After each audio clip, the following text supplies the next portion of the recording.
Good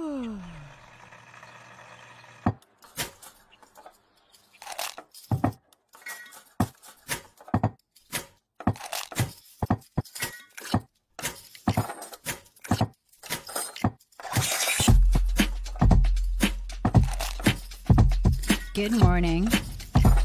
Good morning. Java Delight will uplift you. Stay tuned. The show is about to begin.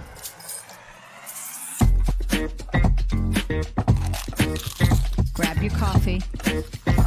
Stay tuned. This show is about to begin.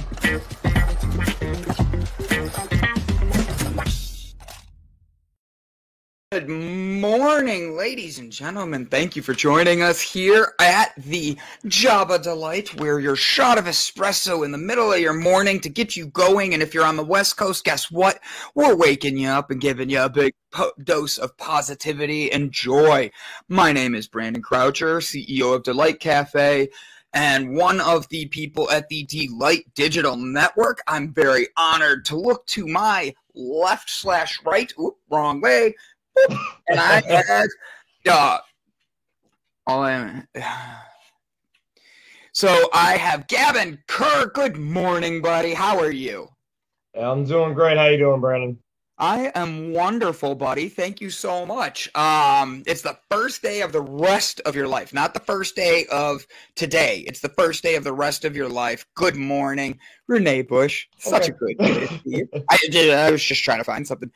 So, Mr. Gavin Kerr, I actually watched your interview with the Redneck yesterday. That was a great interview. You want to tell everybody a little about it?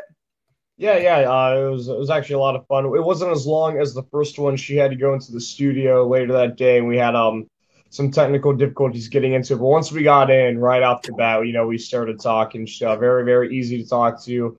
Very, very sweet woman. We started talking about her childhood. She grew up in a very, very musical home, and I guess she grew up playing music with her family in their own band, traveling all around, and that got her into doing what she does now. She's completely self-sustainable. Her music is what she does for a living.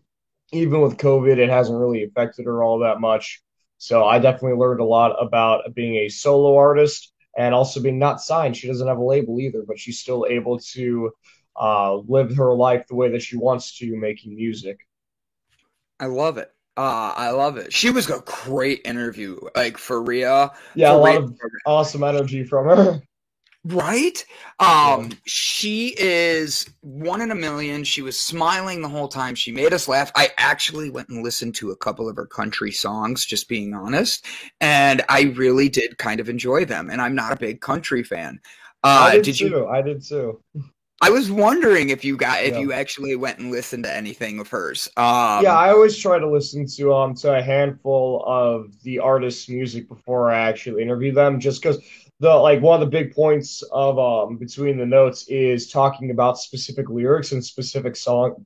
And there was one song that stood out to me. I just woke up, so I'm kind of a little foggy still on what the song title was, but it was really funny. It was I brought it up to her. I was like, it's kind of a satirical song because she's singing to her significant other about how they could be taking trips to Japan and eating really fancy dinners and stuff like that.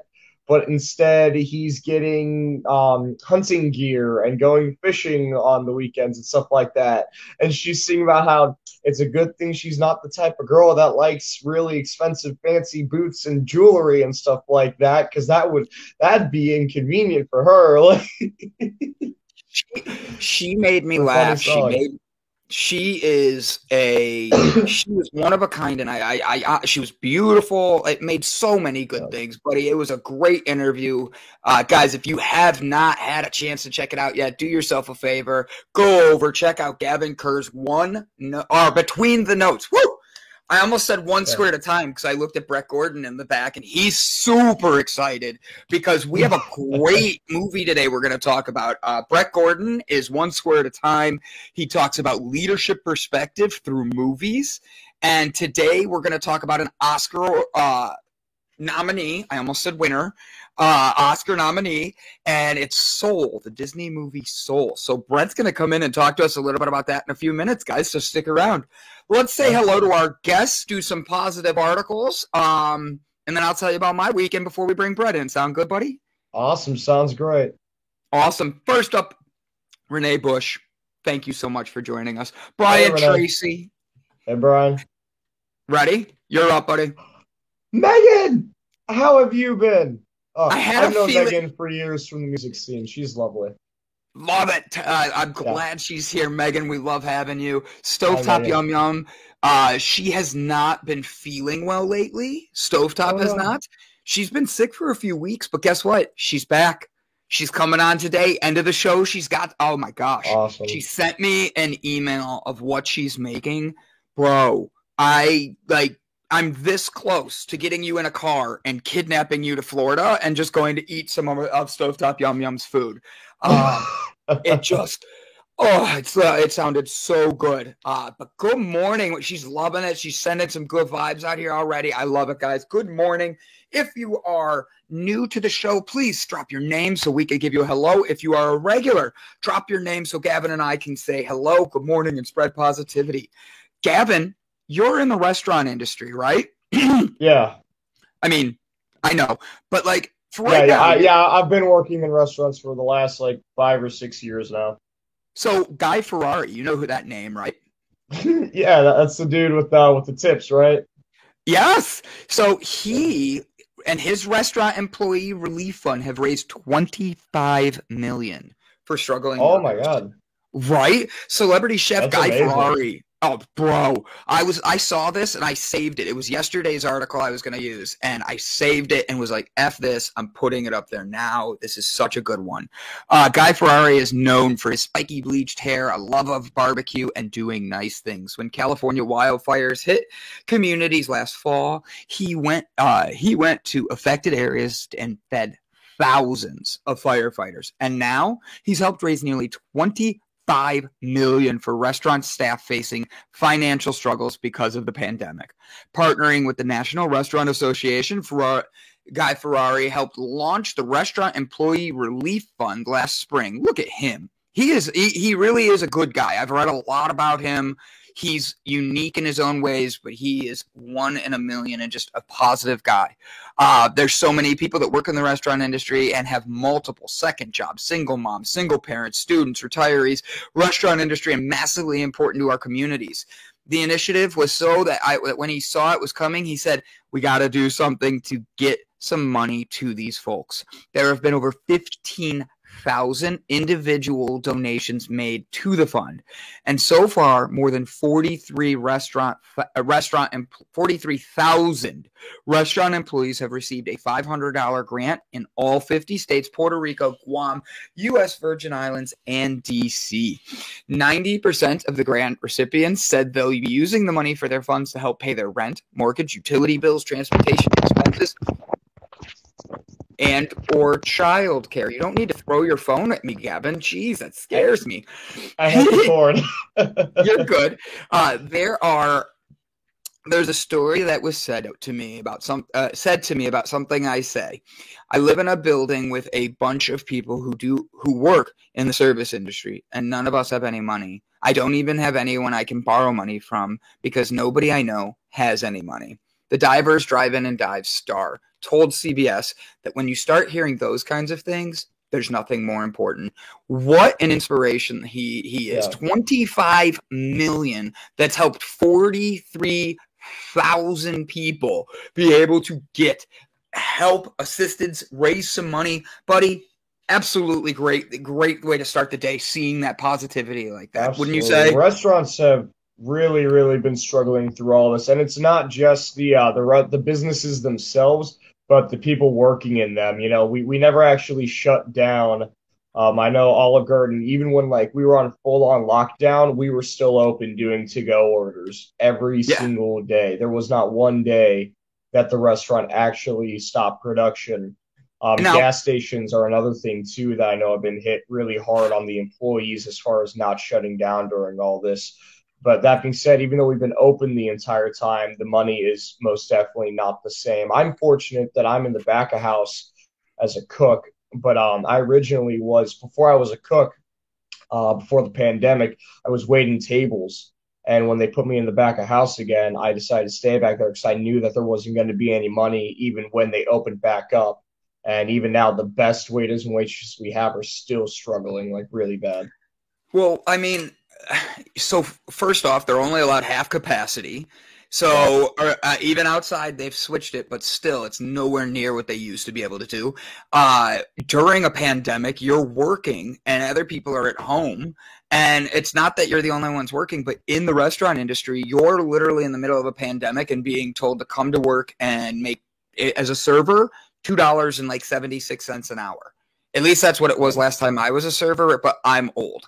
But no, that like for real, bro, or buddy, it's one of these things that literally people don't think about that. They think they're getting their food. Oh, the chef's going to be okay. Guy Ferrari does this and raises $25 million. That's 43,000 people that had $500 come off of their back for this. So guys, do yourself a favor and realize that every single person out there is struggling, and just being a nice human can make a big difference.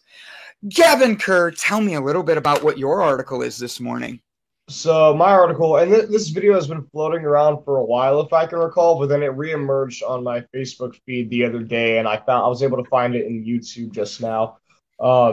This is a video of this little kid, and God, he can't be any older than 5 or 6 years old, and he's in a karate class, and he's trying to kick through this piece of wood, and he just cannot do it. Like his technique, he's not able to throw his little foot through it.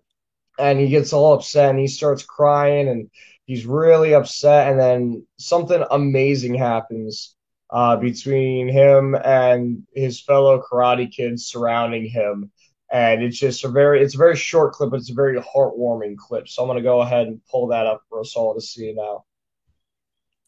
I know the and then I'll explain it for the people listening. Yeah, I love this video. Absolutely.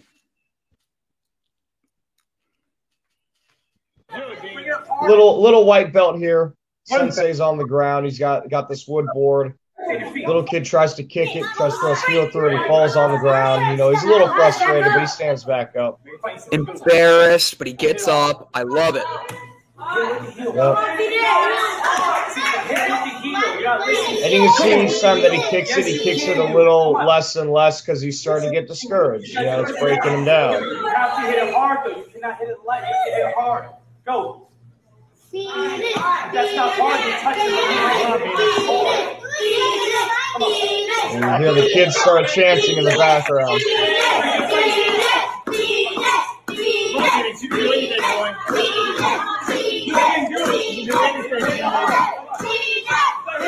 There's a good hit.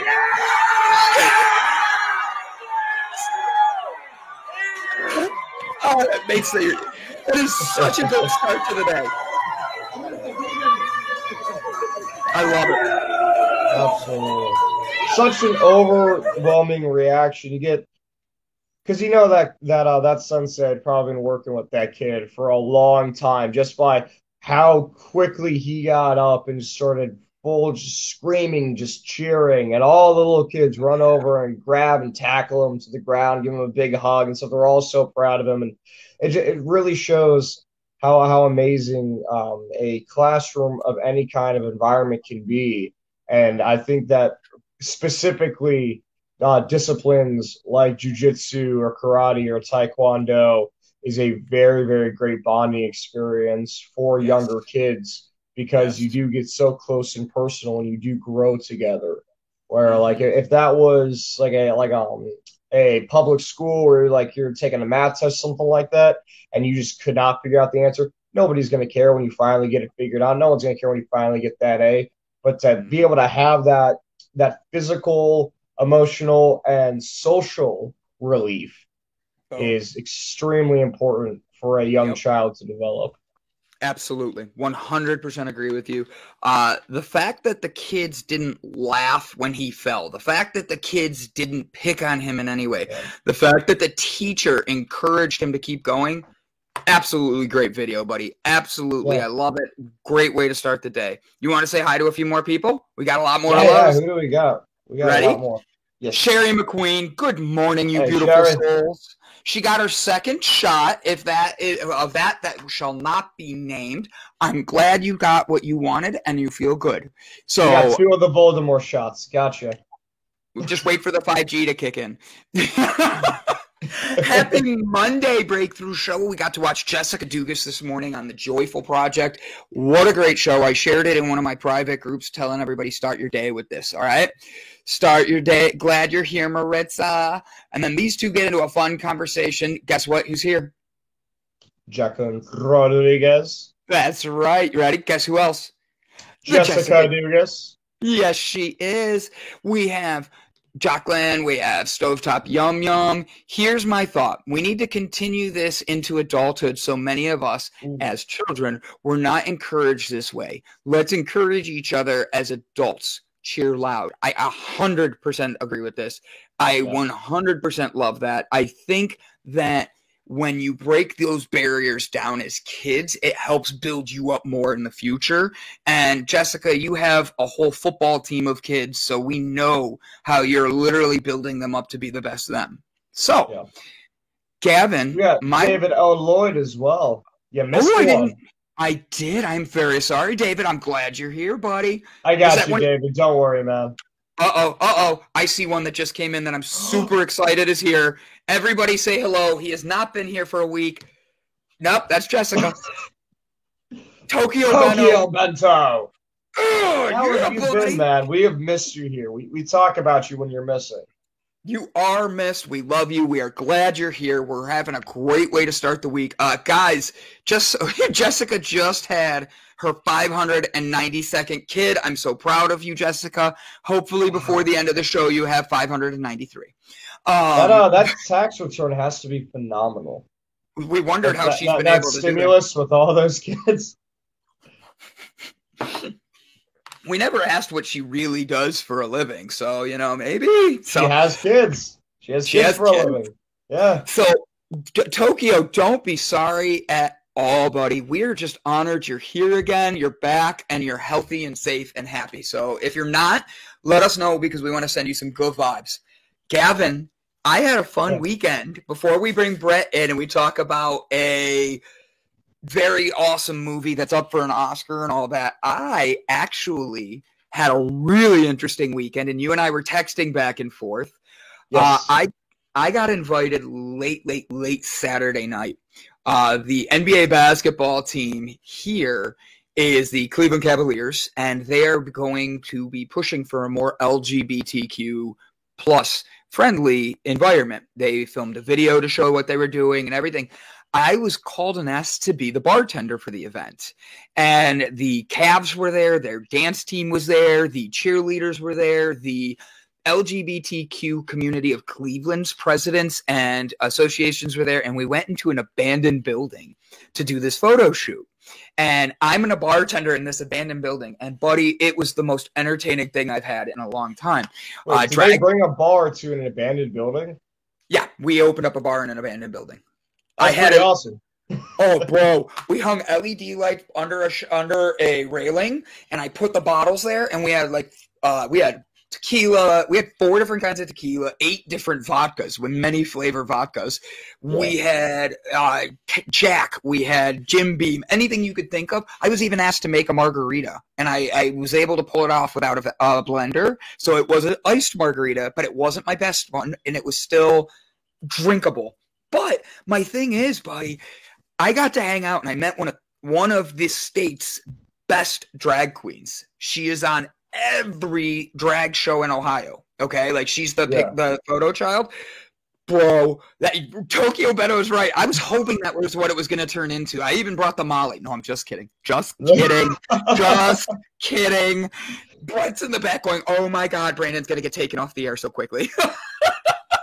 No, but like they did this awesome thing. So the drag queen was 6'8" without his heels. Yeah. Her heels. Her heels. Sorry.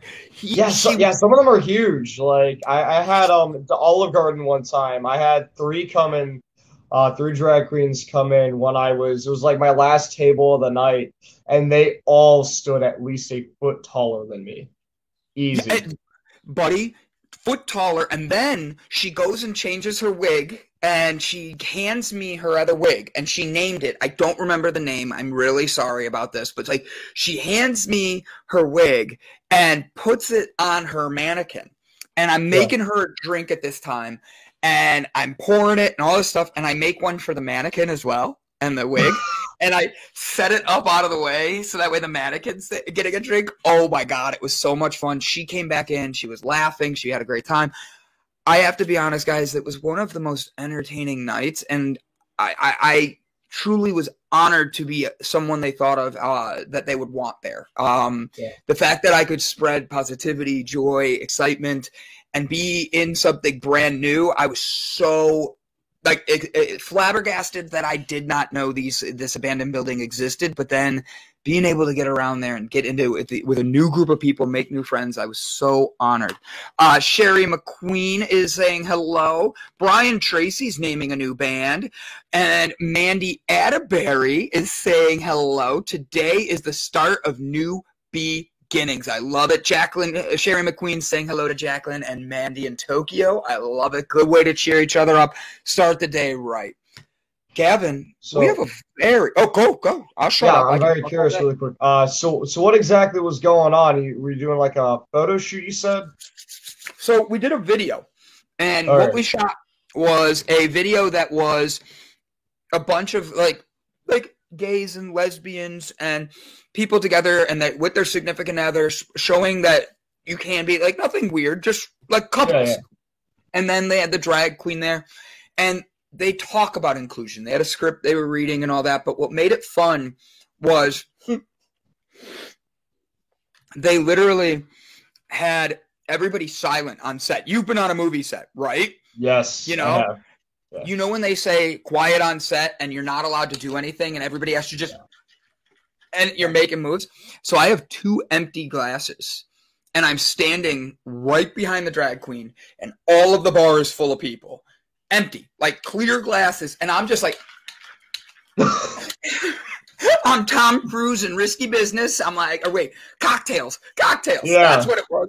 And I'm just like, and I start flipping bottles and stuff. Oh my gosh, bro, we had so much fun.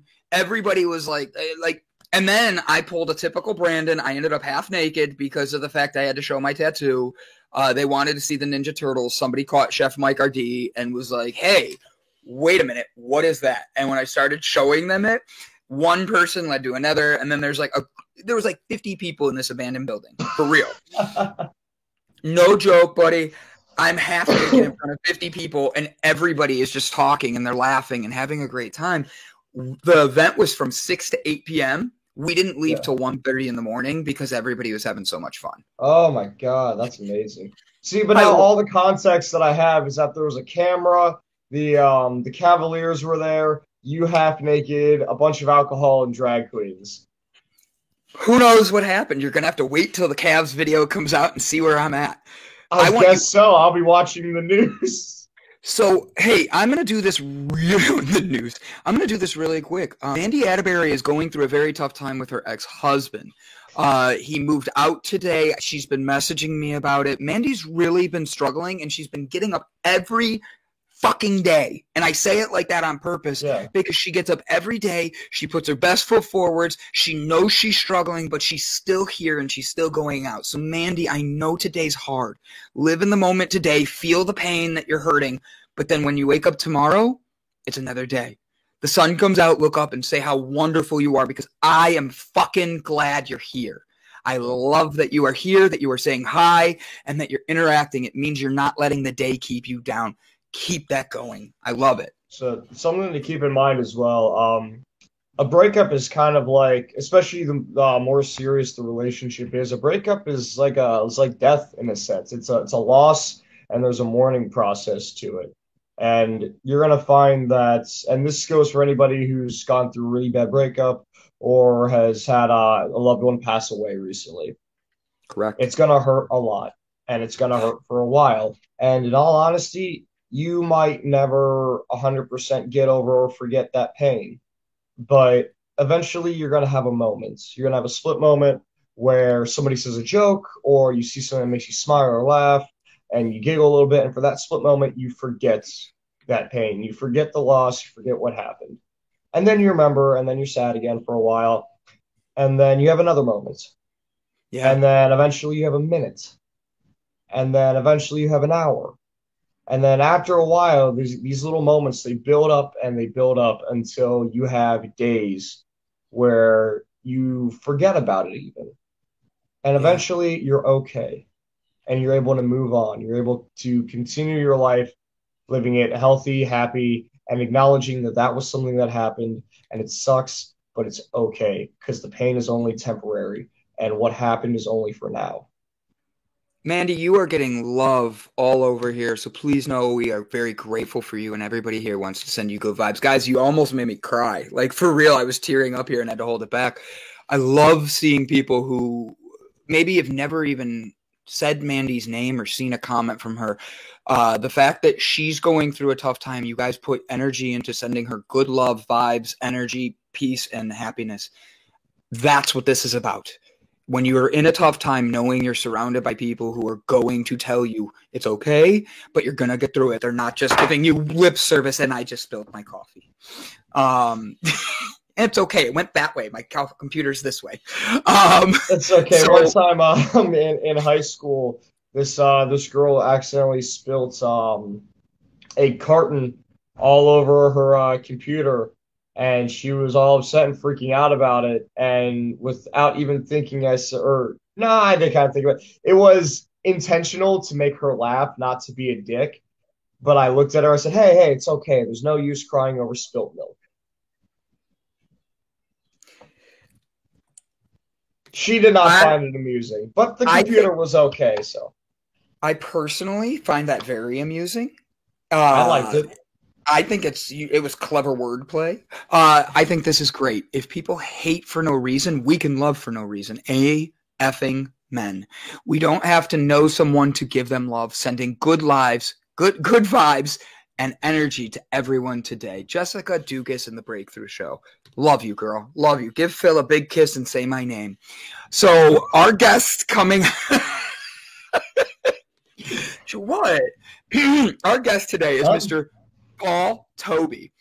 He wrote a book called Starting Over When You're 40, Letting Go of What You Think You Know So You Could Succeed. Him and his wife have been married for 26 years, worked together for 28. She was a music booking agent before they were married. She booked him for gigs because he is a world-renowned jazz pianist. They had a great run, lived the dream, so to speak, but it was just after September 11th, and they had to face the reality that he had to reinvent his life. Why? Because of the nail of September 11th and the piano, not being able to do concerts, not doing the same thing, suffering from severe tinnitus in his ears and head. He thought it was the universe trying to literally scare him away, and it was time to change his life. He was hanging in there, but it was the day of 9/11, and he knew the good fight was over. The independent music label was signed, located in the heart of New York City. It closed for months, and we all know what that means. Business is to be closed. Business will be closed. The indie label wasn't immune to the consequences of a shutdown. My label support was now also gone. And so, for those of you who are living uncertainty right now and know what loss and uncertainty feels like, I remember what that was like yesterday. Healing his life, he has stood and he had to heal his mind, body, and soul. He had to change the way he did things, and unfortunately, he had to be an early adapter to the internet. When Google was born and his son was born in 1997, he actively sought out for teachers and coaches as mentors so he could teach them about internet marketing. He's built up a whole, he has a really good bio, and it is 10 pages long. So I skimmed it and did what I could to read for everybody. And here we go with bringing Mr. Brett Gordon in to talk about Soul and our movie of the week. And please remember that Mr. Paul Toby will be back will be on in a half hour, guys. Don't forget to tune in. Brett, are you ready, my friend? Because you're coming in.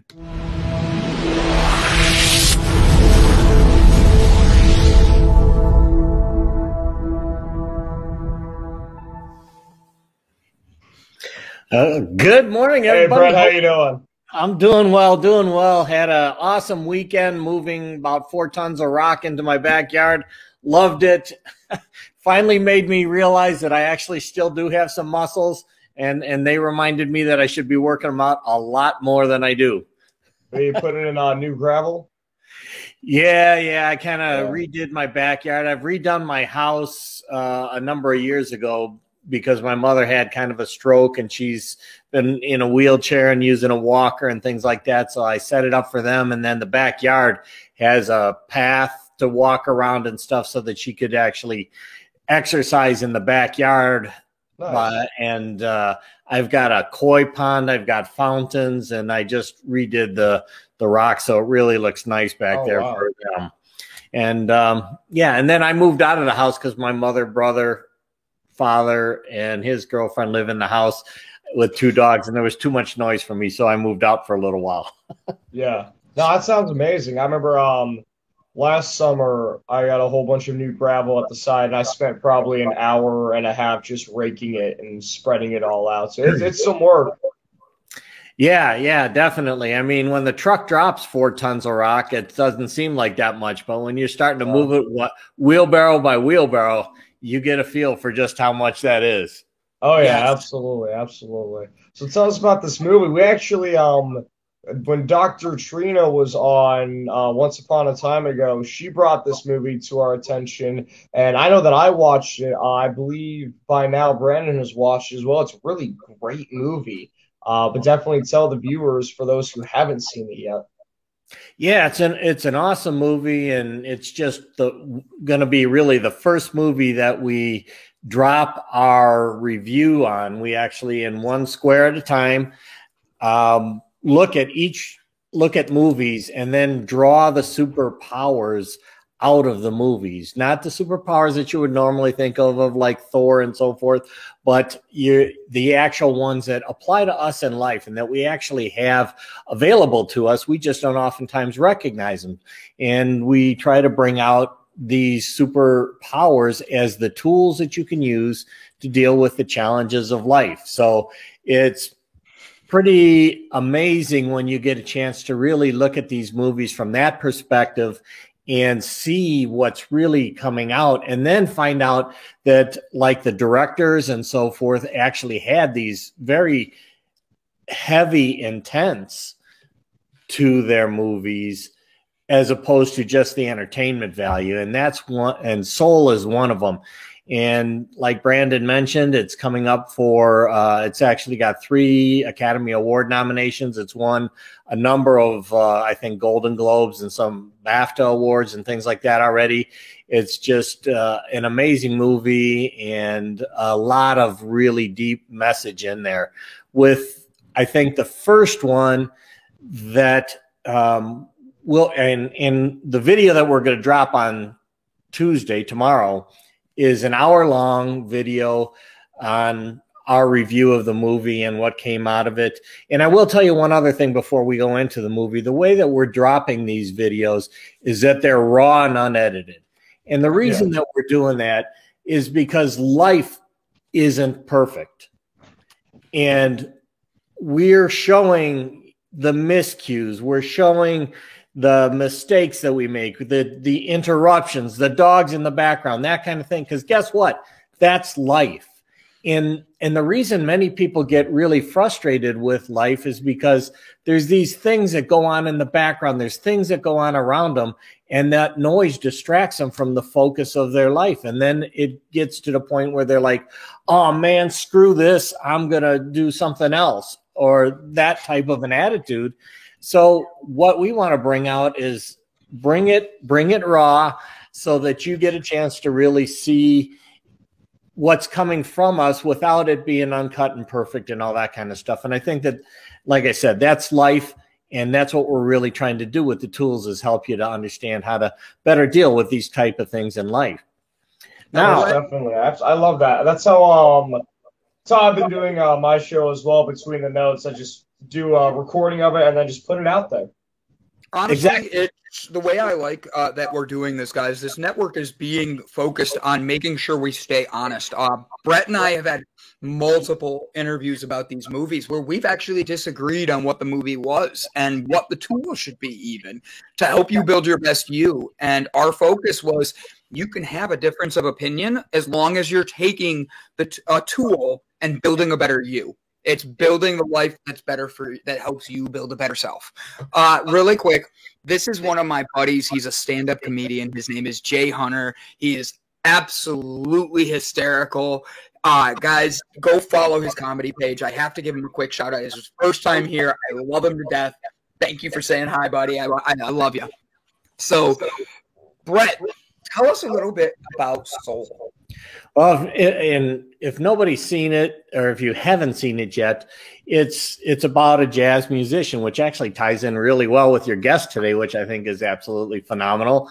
And it's really kind of about the story that you were just describing in Toby's background. And that is, sometimes in life we think we're born to do something, and we continue to try to pursue that.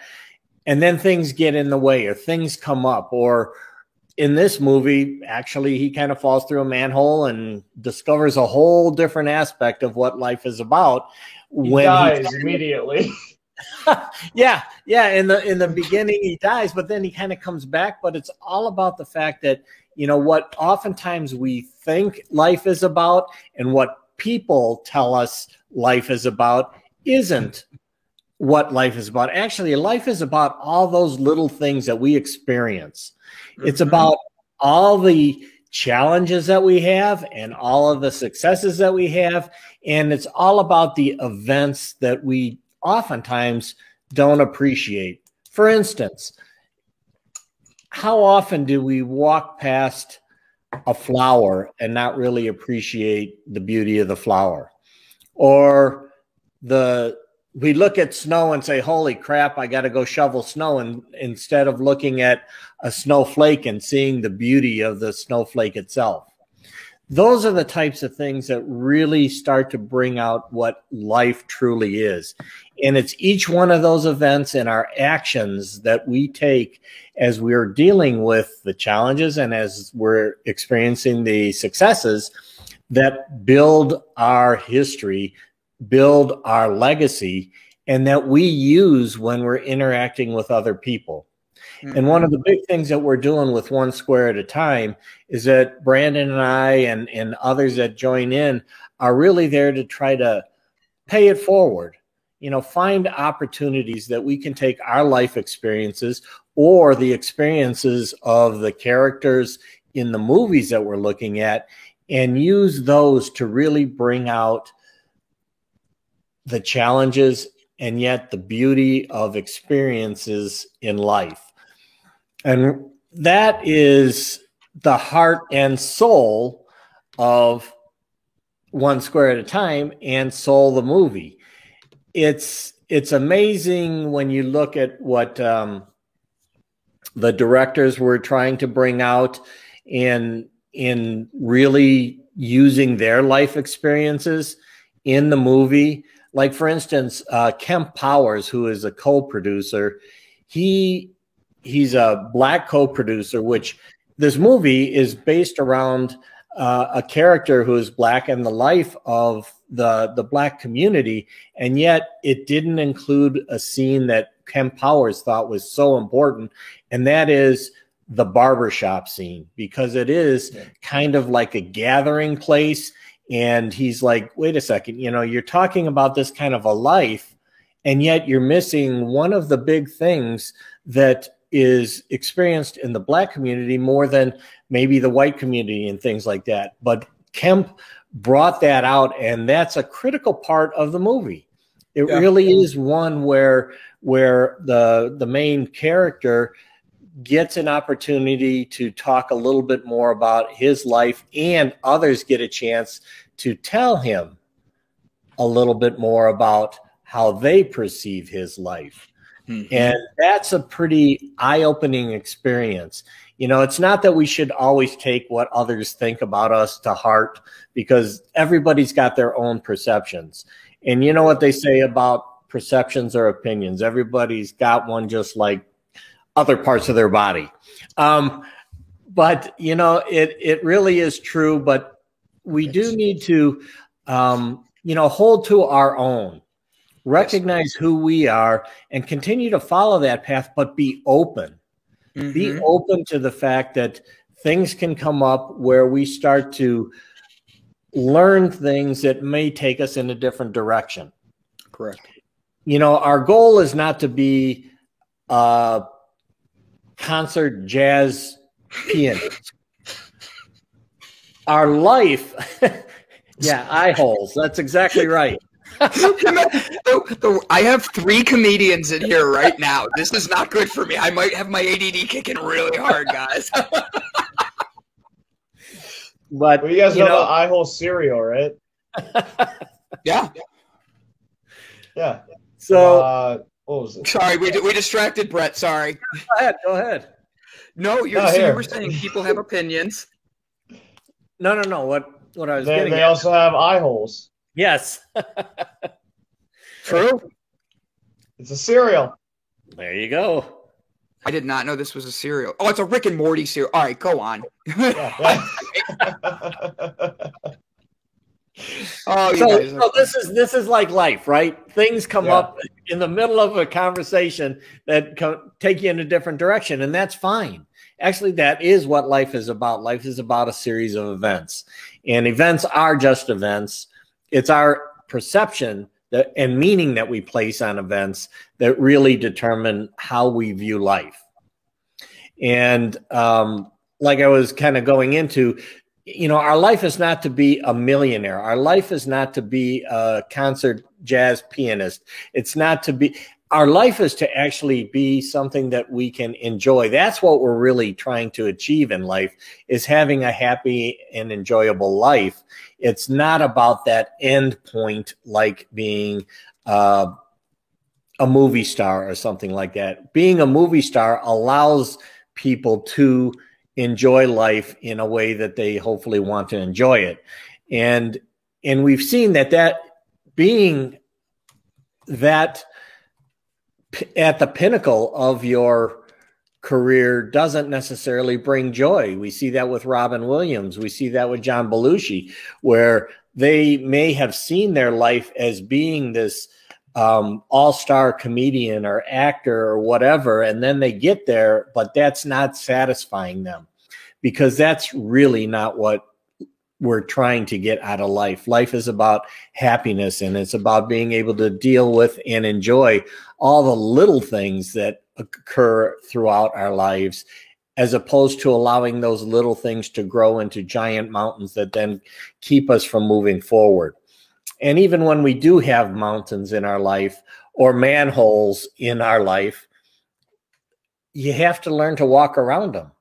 And guess what? It takes you out of what direction you thought you had to go.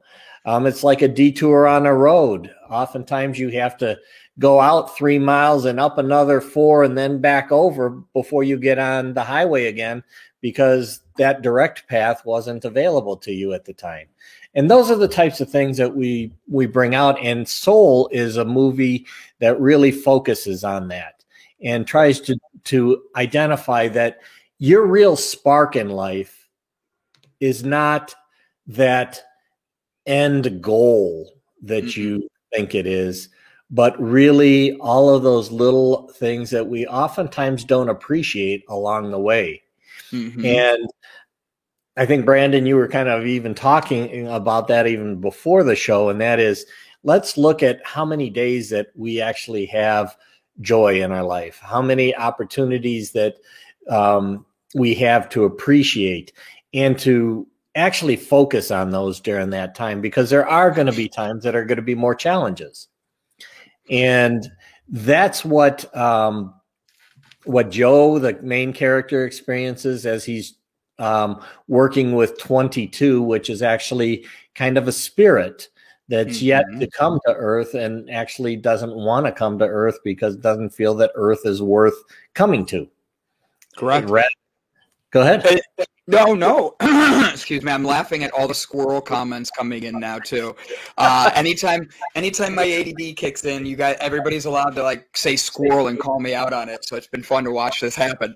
But oh my God, squirrel! I knew it. With this movie, I think having this is a great example. Jay says here, being goal oriented. It's the fact that he knew he had more in him and he felt it, but he didn't know how to go get that. With that, it creates it creates that anger inside yourself. It creates that animosity that you don't feel you've ever lived up to anything. The barbershop is actually fascinating to me because of the fact that the barber is let's try that. I hear my echo really bad. Is that better? So the barber is literally giving him life advice because the barber is just relaxed. He's doing what he knows he's great at. He's doing something that makes him happy. He's taking a moment for himself and really being able to put the best foot forward for himself. And like for that, it's one of these things that we miss that in times today. And I don't know if they hit that as well in the history. I hope he's okay. Gavin just sent me a message saying he's not going to be able to finish the show today. I hope he's okay. I don't know what happened. I saw him get a phone call and he just had to go. Mute my speaker. No. Can't hear. There we go. Is that better?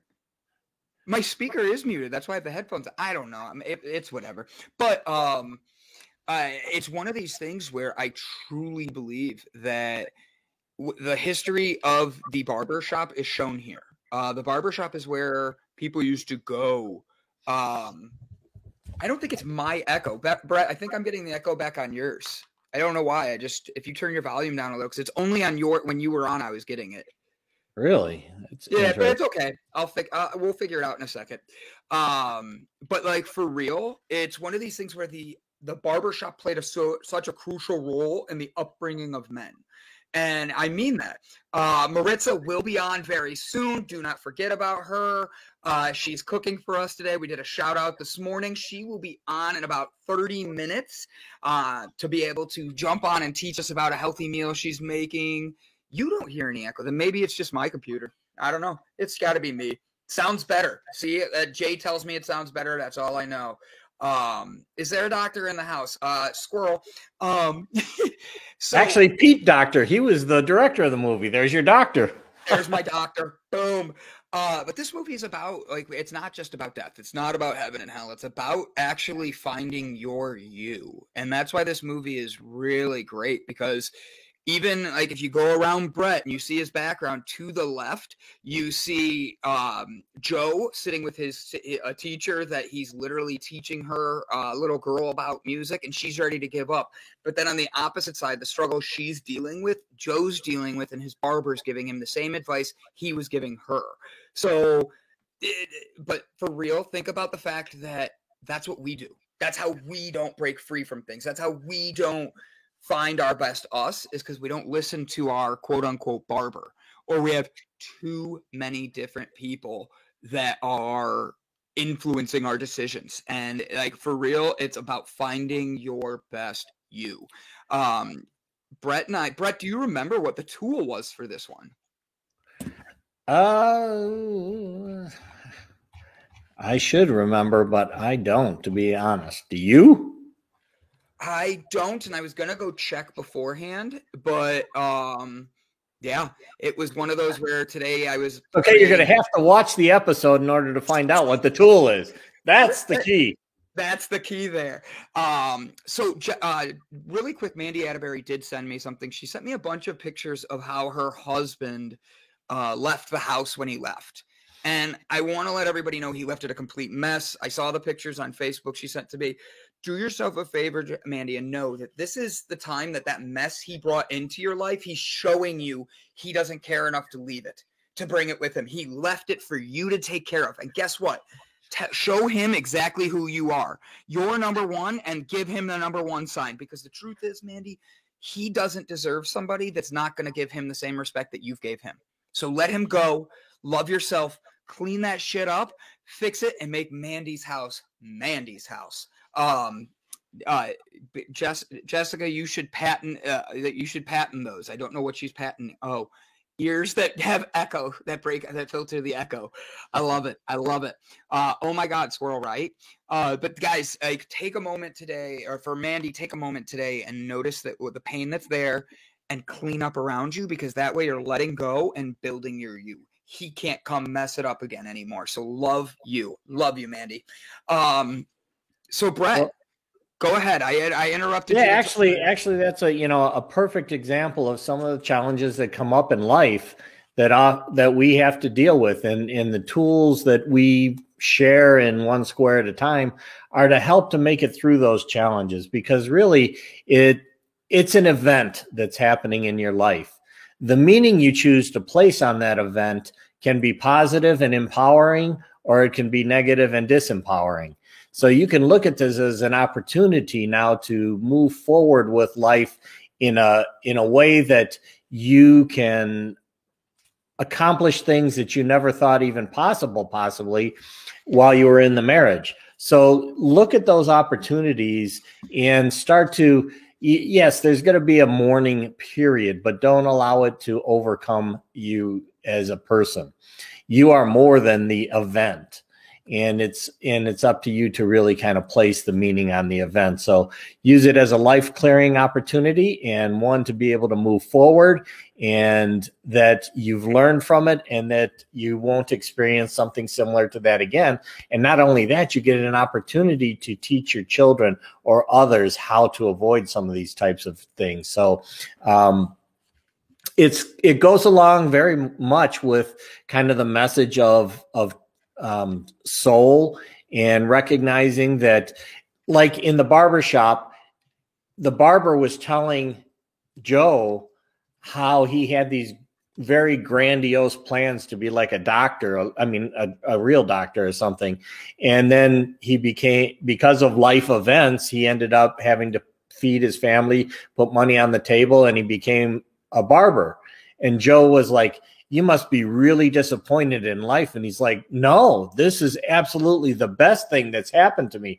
I get an opportunity to hear and talk to people about their lives and know more about them and help them and do these types of things." And he's like, "No, this was one of the greatest things that happened to me, is that life came into play and led me down a different path than I thought, or that other people were telling me I should follow." And, that's life in general. We oftentimes grow up with our parents, with our friends, with our ministers, with our teachers telling us this is what you should do. And we're like, "Oh yeah, this is our goal. This is my goal. This is my goal." And actually, no, it's not. This is somebody else's perspective of what you should be, as opposed to your staying true to yourself, staying grounded, and saying, "Okay, what I want to experience is a joyful, helpful life." And exactly how that is accomplished can change. Mm-hmm. And yet I still am achieving the deeper meaning of my life. 100%. So Gavin did just text me, just so I give everybody a quick heads up. He got some pretty bad news, so send him some good vibes. We're going to have a conversation after the show. He asked for a moment for his mental health because of the news that he just got. Do everybody a favor. We all know when we hit that point where it really, you need that moment. Just know he's having that moment, and I'm proud of him for seeing it and taking a deep breath and taking it for him. Gavin, take the moment, feel it, and know that the best is coming, buddy. This is a stumbling block in the road. you're going to change the fucking world with us. And I say it like that on purpose because that's how it needs to come across to people is if that one word upsets you, then step out of our way because a word should not be what upsets you. You should hear the heart of people, hear the truth of where they're coming from, not just the words you want to hear. Mandy Atterbury, no, nobody's saying that you're mourning him. I'm saying the mess that he left you, clean it up, get it done, and make you Mandy. That's your house now. It's Mandy Atterbury's house. Take it for Mandy. Sorry, Brett. I just have my ADD kick in and want to make sure people are loved. No, that's perfect. Gavin, you are loved. You are sending you love and healing. I love you guys. Thank you for doing that. And he is a great guy. Share that with him. So, guys, do not miss out tomorrow at, I believe, what time did we say we were releasing that? Noon tomorrow? Yeah, I think that's what we said. Now that he's gone, all the negative vibes are gone. I love that. Very good attitude, Mandy Atterbury. I love absolutely. Putting that positivity towards it, getting the best Mandy out there. And then, Jessica Dugas comes out of nowhere, and she love slaps us. I love it. Thank you, Jessica. So we have been talking about the movie Soul and how it's up for these Academy Awards and Oscars and all that. And it's a jazz musician, and he was a jazz musician and all that, and he was finding his best hymn. Kind of plays really well into our guest today, Mr. Paul Toby. Paul was a pianist, and I want to make sure I quote everything. I read your bio a minute ago, Paul. I want to make sure I say everything correct, but you were in New York City. You have your kids, and I'm looking for the piano part. You met Bob Proctor, which, by the way, is on my notes to ask a question about because I really that's one of the people I listen to for meditations a lot. And you were why can't I find my note on the piano? I basically read your whole thing on air and let everybody know who you are, what you're doing, and put your website there to make everybody have a good time and be able to see you. So, ladies and gentlemen, it is Brett. You're sticking with me now, right? Okay. I love it. Paul, I'm having you come in. I hope you're ready. Ladies and gentlemen, it is an honor to introduce a positive, uplifting, and individual that is going to bring a smile to our faces, Mr. Paul Toby.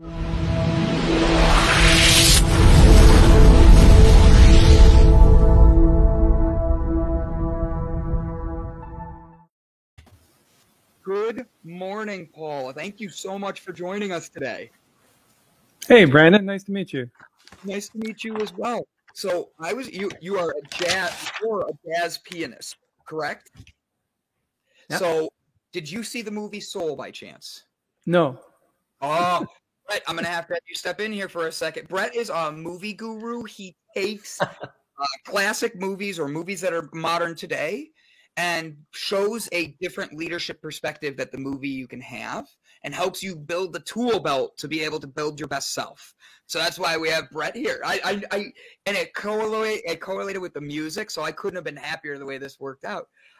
Brett, do a quick synopsis of the movie, and then I'm looking forward to talking to Paul about everything he's doing. Yeah, well, Soul is about a jazz musician, a jazz pianist, in fact, who thought that his entire life was based on becoming that jazz pianist that plays Carnegie Hall and things along those lines. And then he ends up having a misstep, which actually is a drop into a manhole cover, and dies. But actually through the life in between heaven and earth, he learns that it wasn't being a jazz musician that was the goal of his life. It was really about many other things that he forgot to appreciate in life because he was so focused on that goal to the exclusion of other things around him. And when he realized to open his mind and see that there's other opportunities, that there's other things to appreciate, as simple as a flower or a leaf or something like that, that opened his soul to really experiencing what life is truly about. And that almost sounds a lot like what I read in your bio as well. It sounds like my movie, actually. So you need to watch that. It's awesome. Yeah. And we actually have a video that we're going to drop tomorrow, which is a review of the movie. And it goes into a lot of things that maybe you've actually experienced and you might be talking about here. So that's awesome. Yes, Yeah. yes. Well, And I love. So you were a jazz pianist, and then September 11th hit, and you were in the heart of New York City and all that. So I'm gonna start with the heavy stuff, just so we can get it right away. You are in your career, and then a huge life event changes the entire country, and yeah. you're in that city when it's happening. How was your? How did you? Wow, like I don't even know what the first thing I should say is. Like, how did that feel? How did it change you? How did it like? How was it being in New York for that? Well, okay. So number one, I wasn't in New York City when 9/11 happened. So you might have just misread that. So what happened for me? So I just signed a new recording contract with Arcadia, who is the largest independent record label on planet Earth. And he saw me, Bob Carsey saw me play in The Hague. I was at the North Sea Jazz Festival. And he saw me, he came up to me after the gig and he said, "Are you being represented by anybody right now?" And I'm like, "Well, I put out albums, but independently and whatever." And he goes, "Well, how'd you like to, come work for us and record for us?" And I'm like, "Okay." He gave me a nice check, which was nice. And my wife and I just thought, hunky dory. So we put 2 albums out. And then right after that, 9/11 hit. And the home office for Arcadia Records is 2.5 blocks from Ground Zero. Oh, wow. Wow. And really close. Nobody came to work for like 4 months. And I was just kind of left in limbo. And without a record company support and all the touring that I was doing, it just kind of put a monkey wrench in my whole sort of life plan. Now I'm 39 years old at this time. And it just got really bad. So then I got tinnitus. Do you know what tinnitus is? It's like with the ringing of the ears. Lots of musicians get it. I don't know if they were connected, but I took some over-the-counter medicine. Next morning I woke up and it's like loud whine in my head. I also got tendonitis from overplaying. I seem to be king of all the itises. and then with this sort of recording thing always just weighing heavily on my mind, I'm in my midlife, right? Just approaching, very just off midlife, and it's not going very well at all. And my wife and I went completely broke. We basically had to leave our house in Toronto. We moved outside Toronto to a place that we could afford. It was $125,000. I actually moved into my parents' spare bedroom with my family for like a couple of months. And you really don't want to do that when you're 40, because that's like epic fail, right? It's like, let's move home with mom and dad when you're 40 years old. So we moved in there for a couple of months, and then I just bought a place that 5 days after I bought it, they actually condemned it because I didn't hire a building inspector because they didn't have any money. And then it was just like, I don't know what to do with the rest of my life. I have played music for 23 years. That's all I've ever done. I put out 8 albums, played in 17 different countries, been nominated for, Juno Awards, which is the Canadian equivalent of Grammy. And I'm like 40 and I'm not working. I'm not playing. I don't have the backing of the record company. They kind of fell by the wayside. I don't know what happened in that whole thing, to be honest.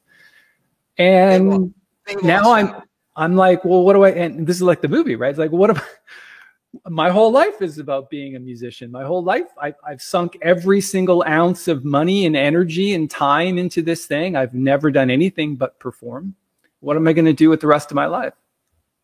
And that's when things got really bad.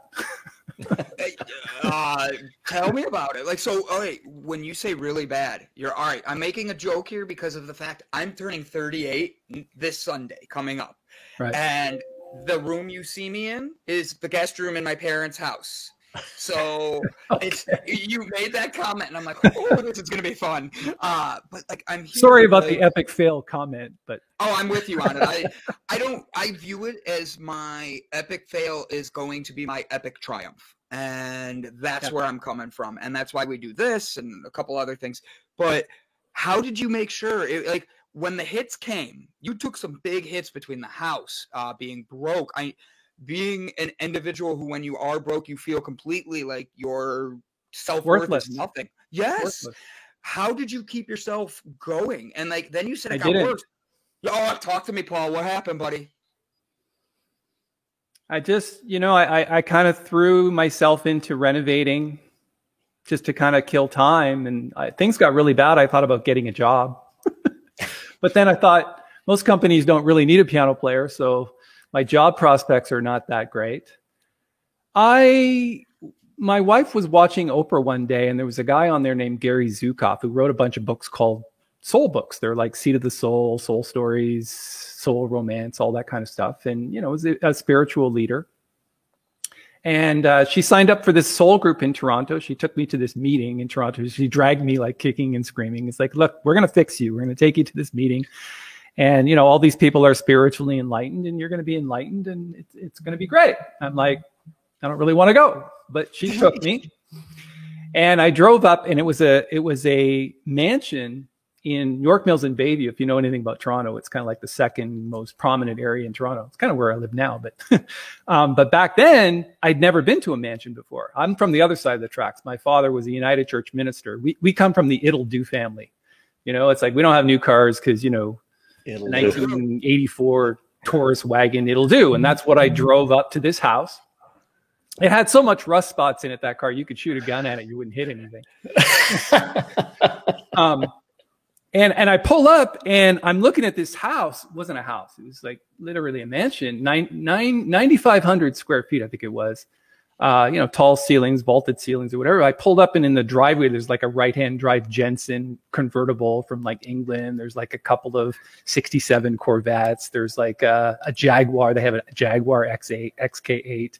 I mean, it was just like, I'd never seen wealth like this before. And this is the person that's hosting this meeting. So I drove back down the block. I parked the car around the corner and walked back because I'm not parking my car anywhere near this house. Little lady comes to the door, Lori Rosenfield, and her lovely husband, Mark. We're still friends to this day. Oh, you must be Paul and Nancy. Come on in. And there's like 20 people there talking about the book, Seat of the Soul by Gary Zukav. It was a soul group meeting. And I hadn't read the book, so I didn't know anything about it. So I kind of minded my own business. After the meeting, and I'm angry. Like I'm listening to these people. I don't understand a word they're saying. They're talking about enlightenment and universal law and all that kind of stuff. And after the meeting, I'm standing against the wall eating free food, which was really nice. And this little lady, Lori Rosenfield, the owner of the house, she comes up to me and she looks up at me because I'm 6'2" and she's like 5'4". She looks up at me and she goes, "What's your problem?" And I'm like, "My wife brought me here. I just, thanks for the food. I'm not here to cause any trouble. I just don't really understand what's happening. Like, I don't know what's going on." And she goes, "Listen, come with me." She grabs me by the hand. She takes me into the library. Who the hell has a library? I mean, she's got one of those ladders that goes around the wall. Yeah. One of those things, right? I mean, these are rich people. Like I'd never been in a place like this before, ever. I didn't even know it existed. I kind of interrupt her a couple times to go, "Shh, I'm thinking." And she looks and she scans all the books in the library. She reaches up, she pulls out this tiny little book and she says, "Hold out your hand." So I hold my hand out like this, and she takes the book in her hand and she flops it on top of my hand and puts her hand on top and bottom of my hand. She goes, "Okay, here's the deal. I really like your wife and I like her to come back. You, I'm not so sure about. I want you to come back, but you can't come back until you read this book." And she says, "I know you're coming back." I'm like, "How do you know that?" She goes, "Because I want my book back." She didn't sugarcoat it, did she? That book was called The Alchemist. It's written by a guy by the name of Paulo Coelho, who has written a number of books, most of which I've read now, like, By the River Pietra, I sat down and wept, The Pilgrimage, it's a whole bunch of other things. And I read it that night. I went home and read it that night. I went back the next week for the next meeting. And I did that for the next 30 weeks in a row. And when I went back, each week she gave me a new book. And she goes, "You can't come back to the next meeting until you read this book. You can't come back to the next meeting until you read this book." So over the next 30 weeks, I literally educated myself on a new rule book that I'd never heard of before. I come from my father's a minister. We have solid Christian background. We don't know anything about spiritual law, universal law, anything about energies, everything. We don't know anything about that. I was never taught that.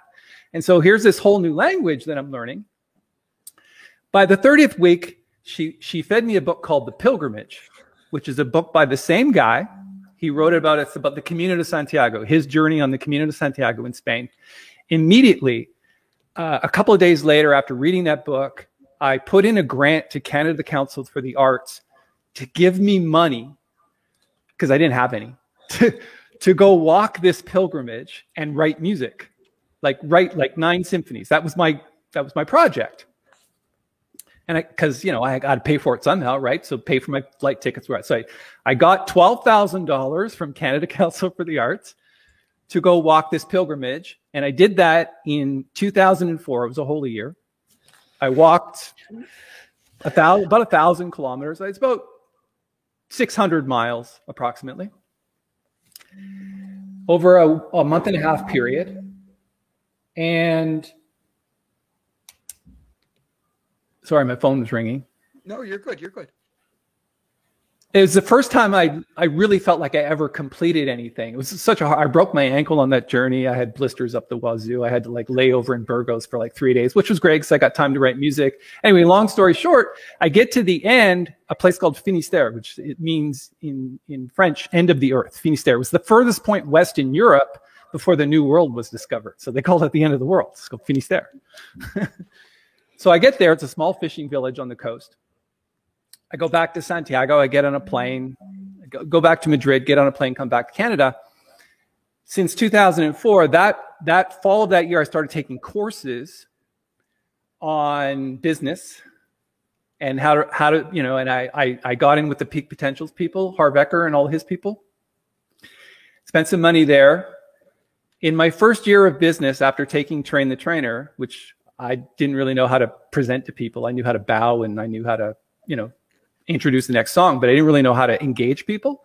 So I took this course called Train the Trainer in my first year as a professional speaker. And I'm not saying this to impress you. I'm saying this to impress upon you. It's like, if you want to do something, go get trained on how to do something. Because these guys knew what they're doing, right? Harv Eker would make $2.5 million on a weekend for 2,000 people at Place des Arts in Montreal, right? Right. So I go, sorry, and I'm doing all the talking, but I'm almost near the end, right? No, you're okay. I apologize for that, but I get really excited when I get to this point because I go into and I read their book. I go into the room. I sign up for the course. I had to borrow the money from my dad. Another epic fail. I go to the course in Vancouver. I come back from that course. In my first year as a speaker, I made $168,000. That's awesome. There's more money. That's more money than I'd ever seen in my entire life. Okay. On a business that I had no real business running. I started it called Success Tracks for Artists and helping artists, get recording contracts and do whatever they needed. And I've been in business since now. We registered a business in 2007. Since then, I've trained over 50,000 people. I run a marketing agency out of Toronto. I own a couple of software companies. And now I'm getting back into the music business. So that's my whole life story. So there you go. I love it. I was reading about how you have you've worked with authors like Bob Proctor and stuff. You've been in the studio I do have one that's going to make everybody get really excited. I have to give you I'm going to give you a husband shout out because in your bio, you mentioned 3 times about your wife. And there's a lot of people who do not take that time to see the people around them and be thankful. It's all about them. And I love that you literally are it's been 26 years. We've been through all these things. And I'm reading, I've got my points here of things you've done. You have your son and you walked the famous pilgrimage road to Santiago. But then you helped your son start you helped your son start a tech startup, which is now this business. Yeah. Yes. Tell us a little bit about how you got into that. You go from music to tech. You have a wealth of different talents that you have invested into and been able to be blessed with. And when I say invested, I mean yourself. You invest. Well, Brandon, when I was broke, okay, so I'll tie a few things in. When I was broke, I used to see people with money and I would think to myself, listen, I've written 9 symphonies and produced and recorded and performed them with live symphonies. If I can do that, business can't be that hard. I just need that new rule book, which I was missing, right? So that's the first thing. Adrian, who my son, was 18 at the time when we went back to Santiago and walked the pilgrimage again together. Because I wanted him to have that advance in life that I didn't get till I was 40. I wanted him to understand what that was. And when we got halfway, I let him go on his own. And he literally, at 18, he walked across Spain on his own and figured out how to get back to Canada and all that kind of stuff. And he has been on his own. He came back from that. He moved out. He's been on his own since he was 18. He started a tech company a couple of years ago called Groundhog. He dropped out of university. He asked my permission. And I said, listen, go find some seed money. You have my blessing. I mean, I've got 7 years of post-secondary school. It didn't do me any good at all. Like, nobody asked me, when I'm playing like the North Sea or the Yokohama Jazz Festival, nobody said, you can't play here unless you have a music degree. Do you have a music degree? And I'm like, they're not going to say that, right? I never needed it. And quite frankly, it probably held me back quite a lot. So I'm like, you want to drop out of school? Fine. I'm good with that. Just go find your own money. Within a week, he found $100,000. And now he has 3,500 customers worldwide. That is awesome. A profitable CRM company. He built the first CRM for WordPress, which is incredible. If you actually look up Adrian Toby on Google, you'll find all kinds of interviews with him because people are fascinated by this 23-year-old kid who's basically taking over the CRM world. It's incredible. But that's the kind of life we live now. He didn't understand poverty. He didn't know what that was. He grew up in my transition, my wife and I's transition. And you mentioned Nancy. Nancy's just one of those people. First of all, she's absolutely beautiful woman. She's just, we've been in love and been married for 26 years. And we worked together the entire time. And she's the one that kicked my ass when it needed kicking. She still does, by the way. She kicks it pretty much every day. But, the three of us transitioned as a family together. We were in it together. I did most of the training on my own. I went to different places and spent a lot of money and did a bunch of training. But I came back and told her all about it, and we would just pick projects. And when you live a project life, you don't really work a day in your life. You just work projects, and you see those projects through to fruition, and you start making money from them. And then you either add more projects to that project or just go create a new one. So we've created several new ones. Groundhog was a new one that Adrian created, but we're involved, helping him out we're on the board and we make decisions. And, it's interesting. He just got sued not sued. Somebody rejected his copyright notice or trademark notice, and it was a very big company. Like, I don't know. Nancy, can I? No. Okay. I can't say the name of the company. And, and we laughed about it because, we started looking into it and we realized that they're just trying to snow this 23-year-old, and they can't. They don't know where we came from and what's behind us. And, they can't possibly win because, first of all, our trademark notice was in long before theirs. They told us they had one and they don't. It's still pending. And it's kind of like, you can't. Experience is everything. Right? And when you live experience, it's kind of like you see your projects through and you live a great lifestyle business. And that's the life that we lead now. And I honest to God, the only thing that I ever wish I would have changed is if I, had maybe gotten tinnitus when I was 20 instead of 40, or maybe lost a recording contract when I was 20, because then I would have started the process a bit sooner. Because the new rule book that I have, it's incredible how well it works. It's incredible. I absolutely love it. I just want to be safe. This is your son's website. Am I correct? It is, yeah.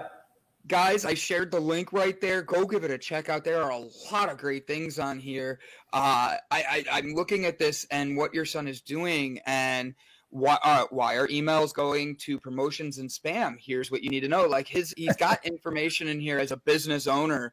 I look at and I say, wow, like at 23, he is on it. I would even listen to his like what he's going to say for me for my businesses. Like, hey, this is so professional. Show me what I'm doing wrong and help me build my company to the next thing. And that's just awesome. Now, here's the other thing, Paul. You ready for this? Ladies and gentlemen, this is Paul's website. You need to go check this out. The link has been shared. Boop, right here.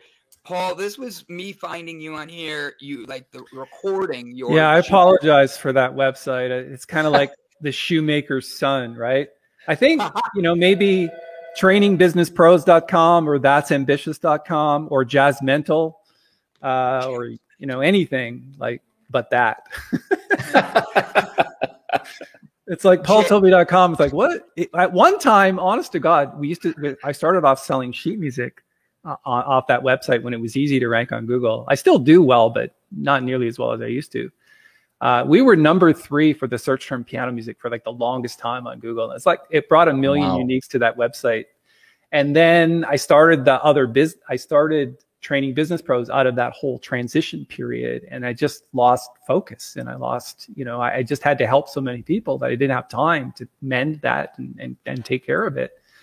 And so it's kind of lost a lot of steam over the years. And every once in a while I go in there and go, oh my God, this is terrible. And I change it. And then I go back. It's just terrible. Actually, I think I'm going to do a site like my son's, because that's great. Like you go to the homepage, you've got like listed interviews and all this kind of stuff. It's like, wow, I can really learn a lot from that kid.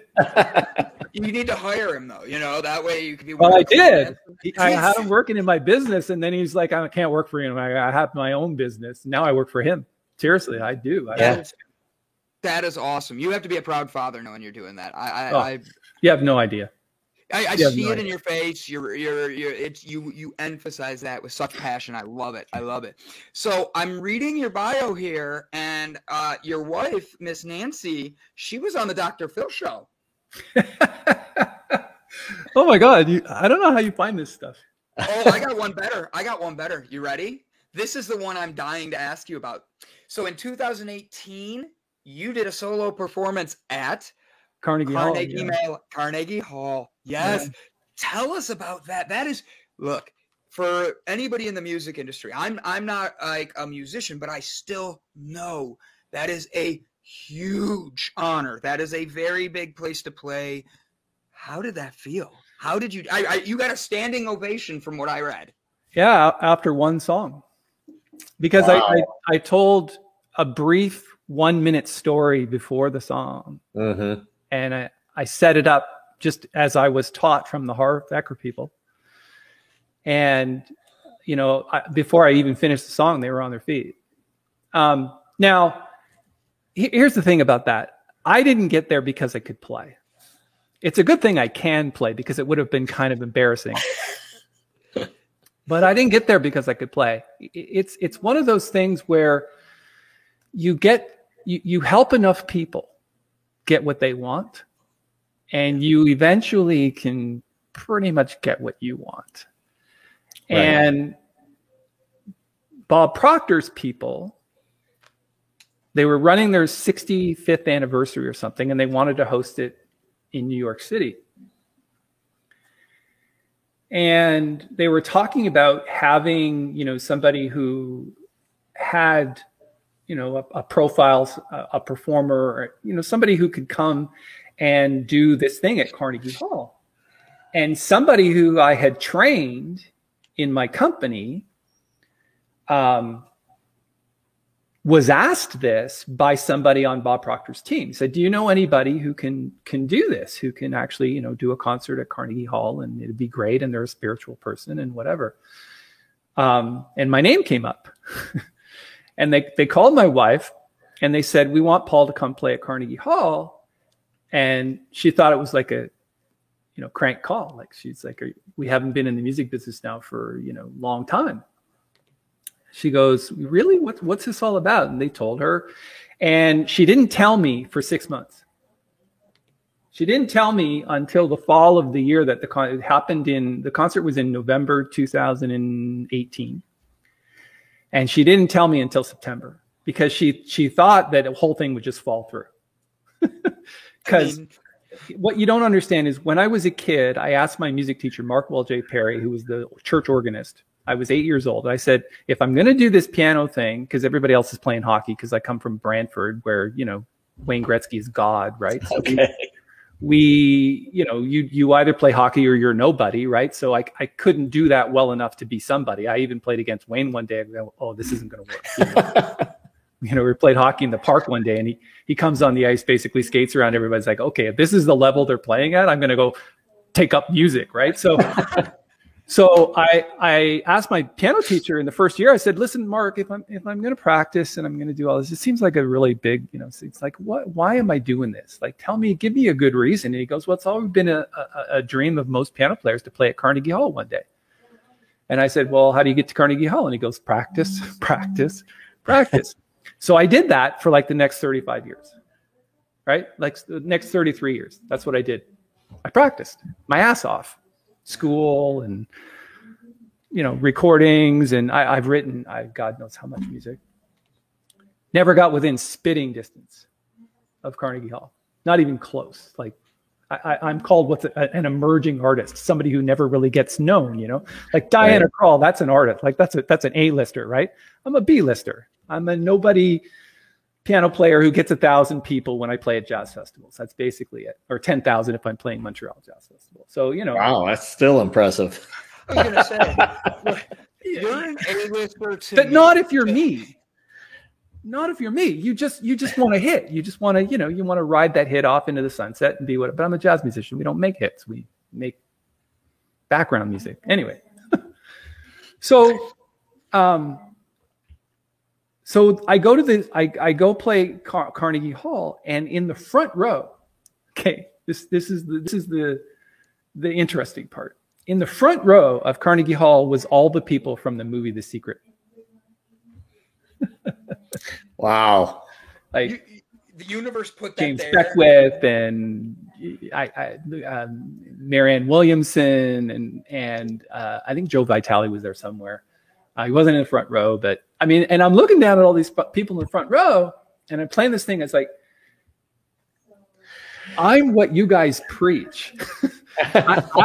I got to Carnegie Hall not by, you know, being a good piano player, but by understanding the rules of life, the rules of the game that you guys teach.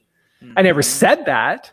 But that's what I was thinking the whole time. It's like, I'm living proof of what you guys teach, because I lapped it up I'm a sponge for knowledge, right? It's like you tell me something and you show me proof that it works, I'm in. For example, here's one quick example. So I'm on a new YouTube strategy, okay? Because I'm really trying to make this music thing go. I'm trying to help a lot of people get to be better musicians. I built a site called Jazz Mental, and I'm starting this whole project. And the rules are, okay, get this, I have to make a 10 to 12 minute video every single day for the next 4 months. I got the strategy. The strategy cost me $2,500. Okay, I paid $2,500 to get the strategy, and I saw plenty of proof that it works. Nothing happens for 4 months, but in the 4 month, it just kind of explodes. And there's a whole bunch of rules that you have to follow, leave topics, and you know, they have to watch at least 50% of the video, and you know, there's just all these rules, right? So I'm doing it. Why am I doing it? 2 reasons. One, I saw proof that it works from people with, you know, who can't write symphonies. You know, like I was talking before, right? I have a certain amount of intelligence that you don't even need a lot, apparently, because these people are starting from 0 and now they've got 25,000 video views a day. Right. So that's one, right? It's like I've seen proof that it works. Number 2, I can follow the rules. If you lay out the rules, I will follow them. I will not break them. I will not rewrite them until I have proof that they don't work. And then I'll figure out which ones don't work and I'll make those ones work.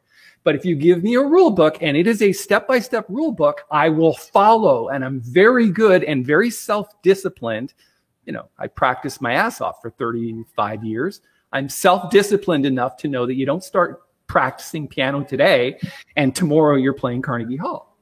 You don't run out and, you know, you don't plant a seed in your backyard and run out the next day and dig it up, demand to see immediate results, right? You just, you water it, you nurture it, you practice, and eventually what happens is the universe goes, okay, you're ready.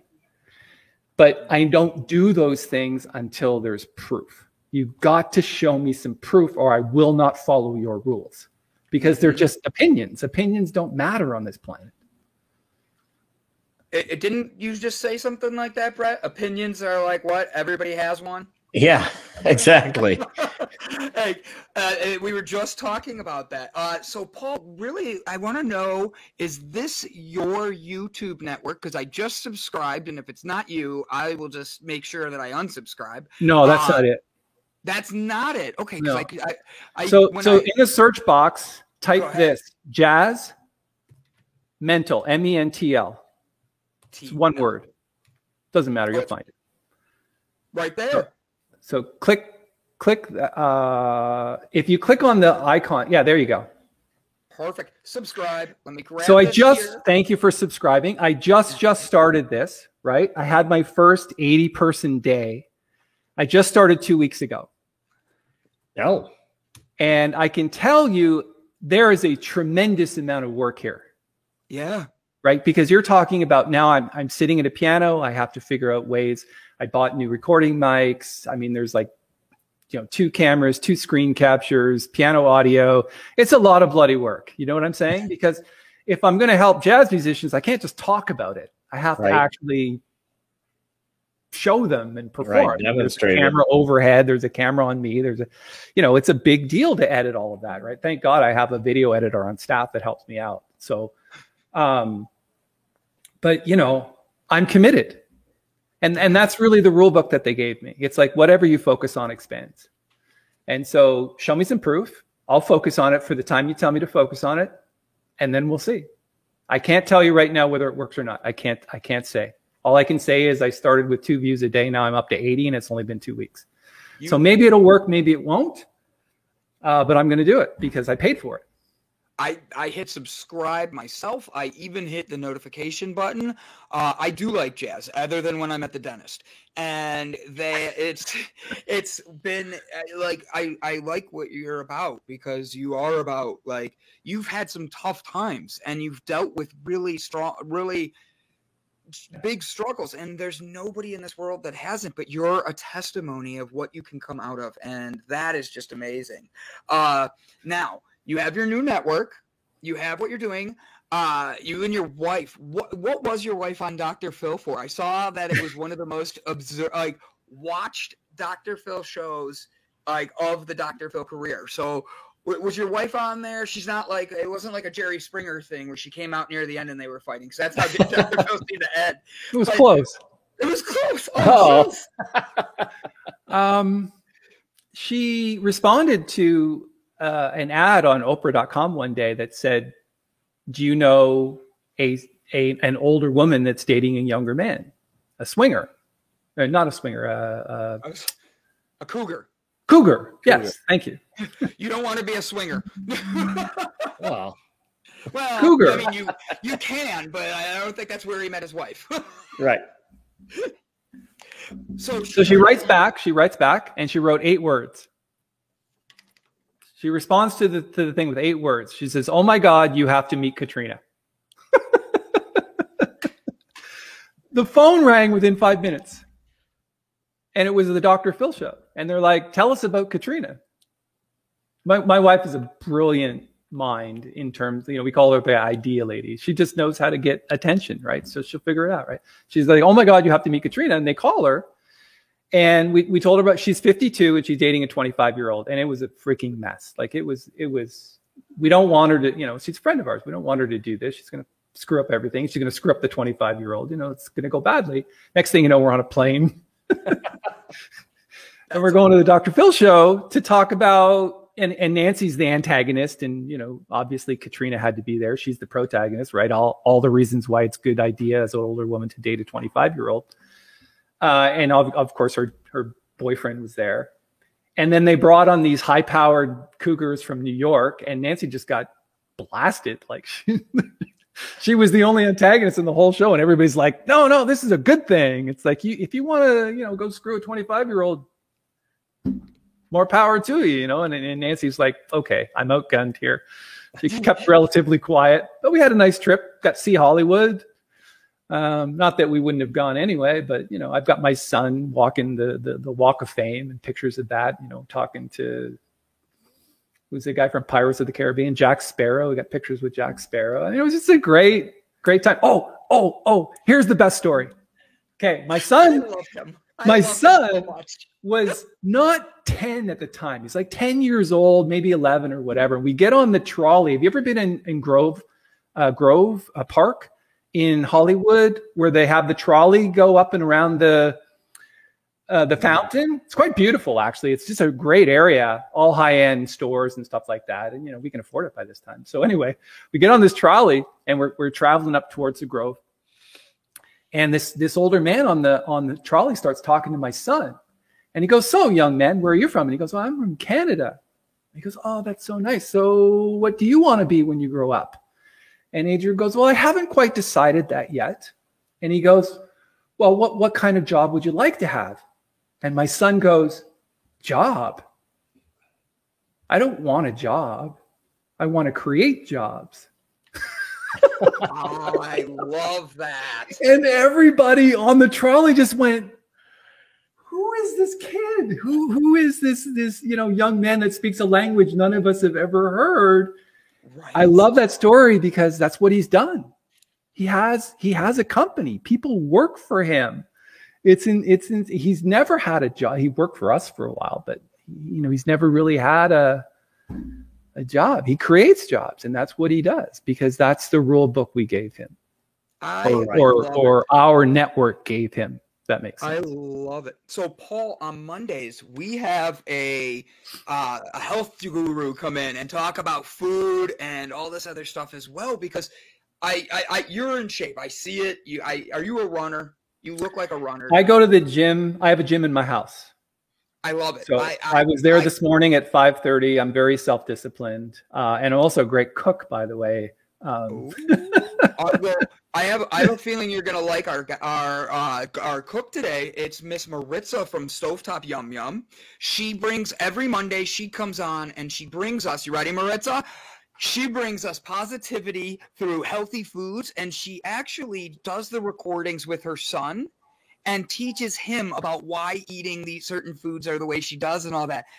Maritza is from Florida.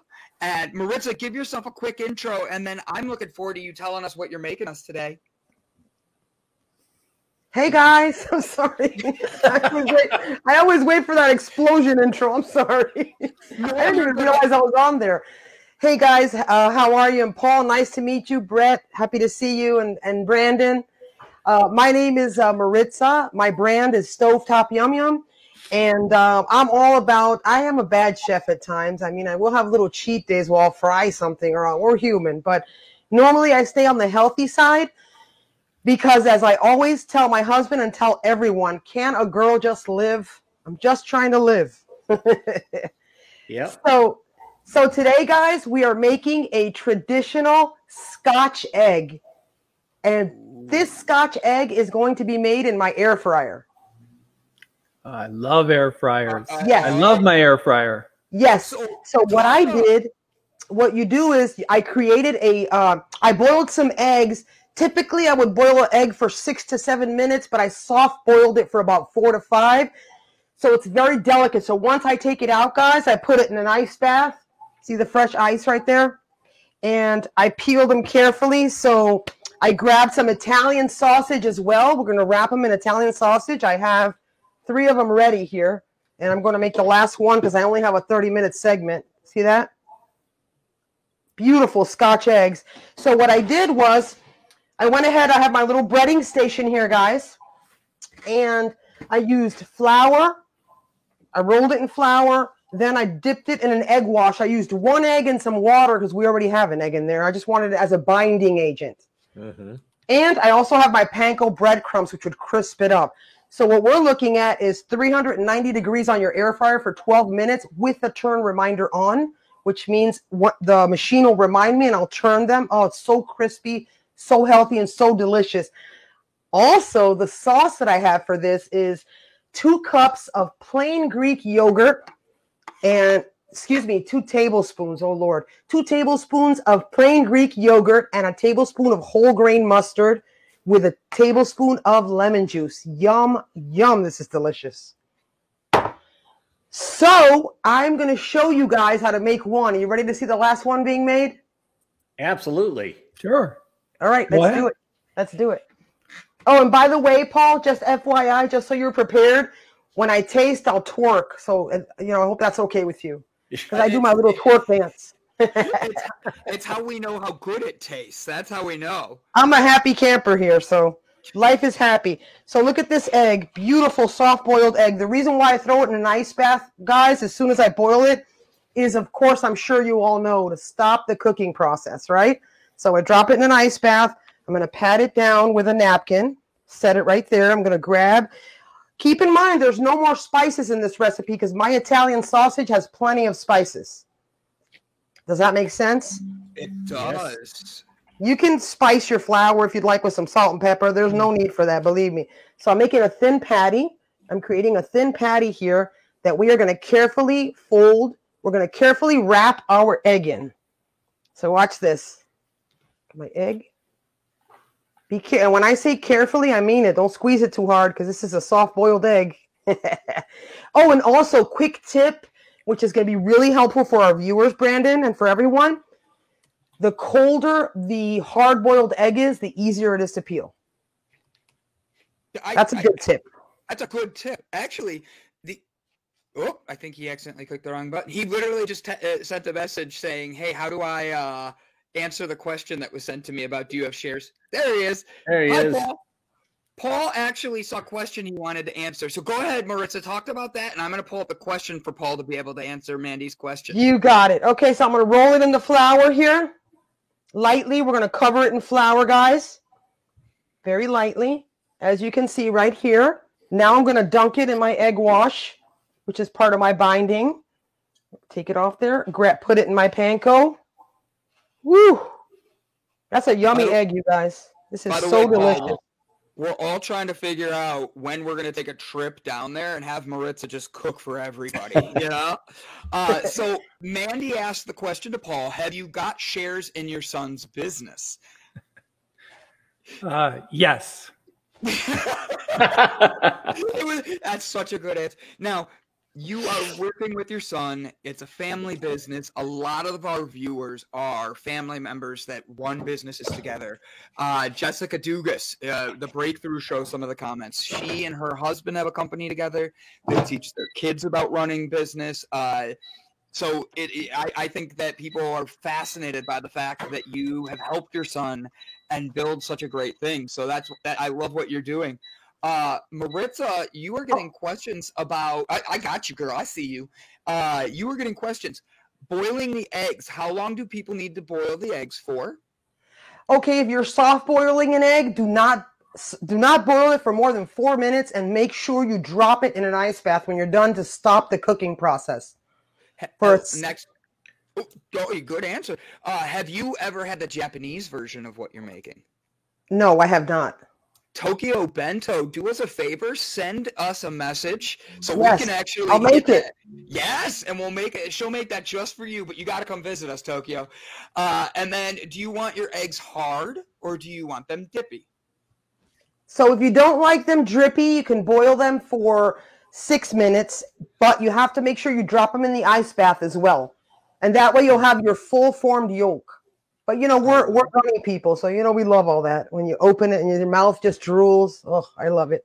So I'm putting my air fryer on 390 degrees, guys, for 12 minutes. I do apologize. I'm going to move my little tripod and show you my air fryer right there.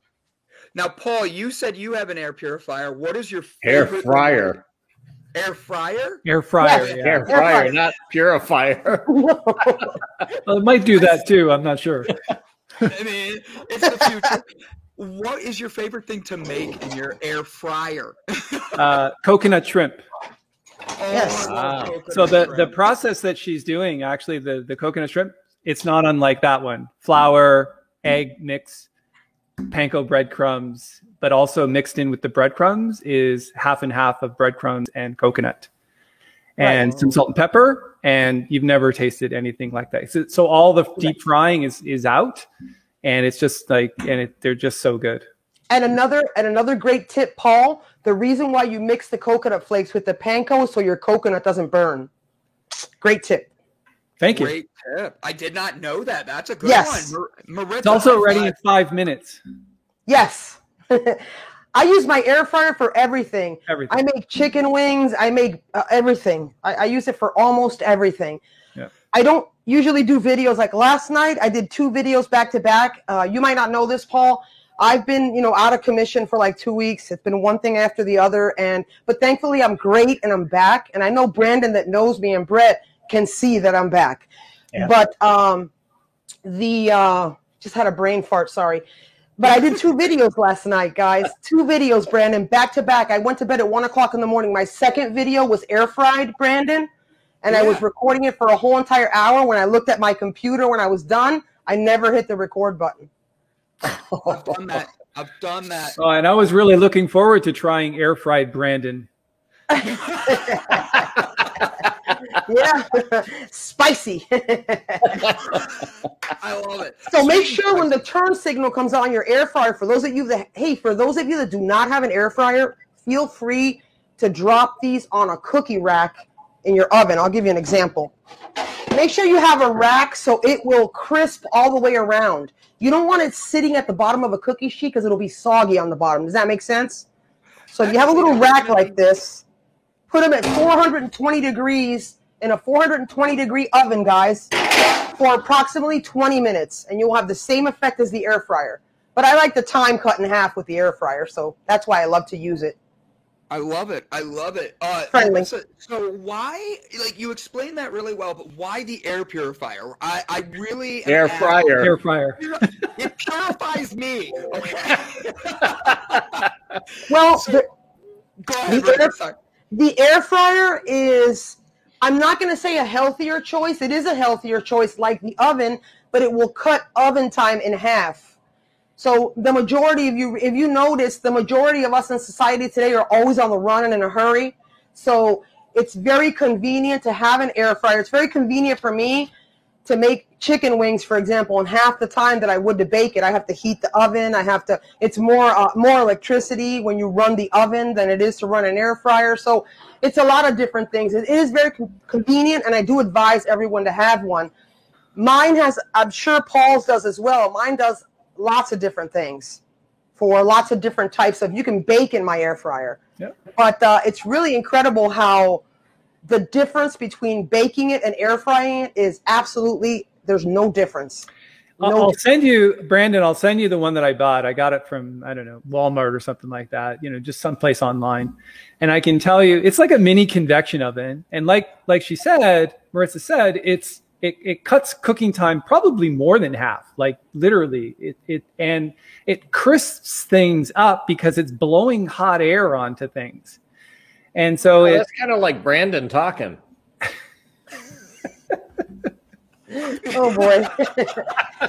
Even the convenience of your basket, with your basket, guys, you can grab yourself a small little square a small cake pan, and you can bake spaghetti in your air fryer. I can't believe we lived without air fryers for years. I don't understand where they've been all my life. Very versatile, yes. Very versatile. Crazy how good they are. Friendly, yep, and very friendly as well. What I normally do is, it's not a no-no, but I'll always go in here. I'm sure Paul has too. Take a little peek. I always peek. And it's working right now, so what I'm waiting for is the egg, of course, is already boiled. You don't want to cook it for too long because you don't want your egg to overcook too much at all. Right. So, and with our sauce, this is so, oh my goodness, Brandon.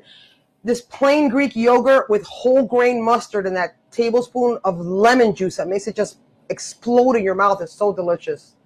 And Maritza, you have the video for this on your YouTube channel, or is this one you're gonna have to? Is this the one that accidentally didn't get recorded? Correct. Yes. So, but I will redo it. I will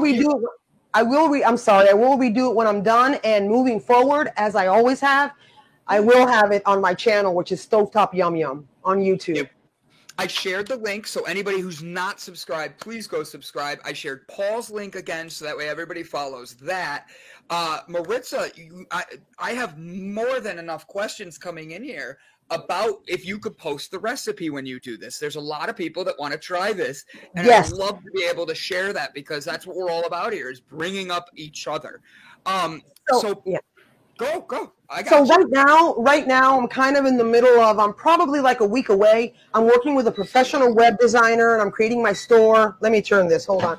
So it's kind of like on the brink right now of like stopping for a second, if that makes sense. Because I'm in the middle of, my brand is my brand is under construction, and I will let you know my cookbook is almost coming, Brandon, and that's the reason why my website's a little thrown off right now, because I am working with a professional web designer, and we're making it a lot better than what it was, because I'm definitely not a web designer. I am tech savvy, but I'm not a web designer. I majored in computers, not web design, and that's okay, but I did the best I could. But I do have a surprise for you, Brandon. You ready to see the surprise? I am. Stovetop Yum Yum has been branded, my friend. Wow. Woo-hoo! There's no design yet because I'm working on it, but I branded all my shirts. Look, I designed that myself. I'm so proud of it. I'm so proud of you, Maritza. Maritza is a mom, a wife. You had an anniversary this weekend, correct? Yes. Happy I had an anniversary. Yes. Happy anniversary. I love it. I love what you're doing. 5 years. Thank you so much. Oh, you guys took great wedding pictures. I saw them yesterday on social media. It was an honor to know that we get today with you. So I have a question about the air fryer, not purifier, air fryer. I got it right out 1 out of 3. But they're not that expensive, correct? No. So not at all. Between $60 and $80. Not bad. Wow. My air fryer was 120. Well, my air fryer was 125, guys, at Walmart, and I purchased it for $49 on Black Friday. Yeah. I love it. So with that being an affordable thing, families that are looking to start doing this, that maybe they're trying to watch their budget, they say they don't have time. This would be a great thing for families to get, because then they can make their food. Like Paul mentioned, you got it done in half the time. So that actual cooking of their food, this would be a great way of them helping themselves be able to do that. And it's less expensive than having to buy a whole oven. Yes. And the most important thing about an air fryer is that it's a lot healthier for you. You can throw a bag of fries in there. You can chop up your own fries and boil them once and put them in the air fryer. Spray some of your famous cooking spray, because for those of you that don't know me, to me, everything sticks. Everything. Even if it says non-stick, to me it sticks. So I spray everything.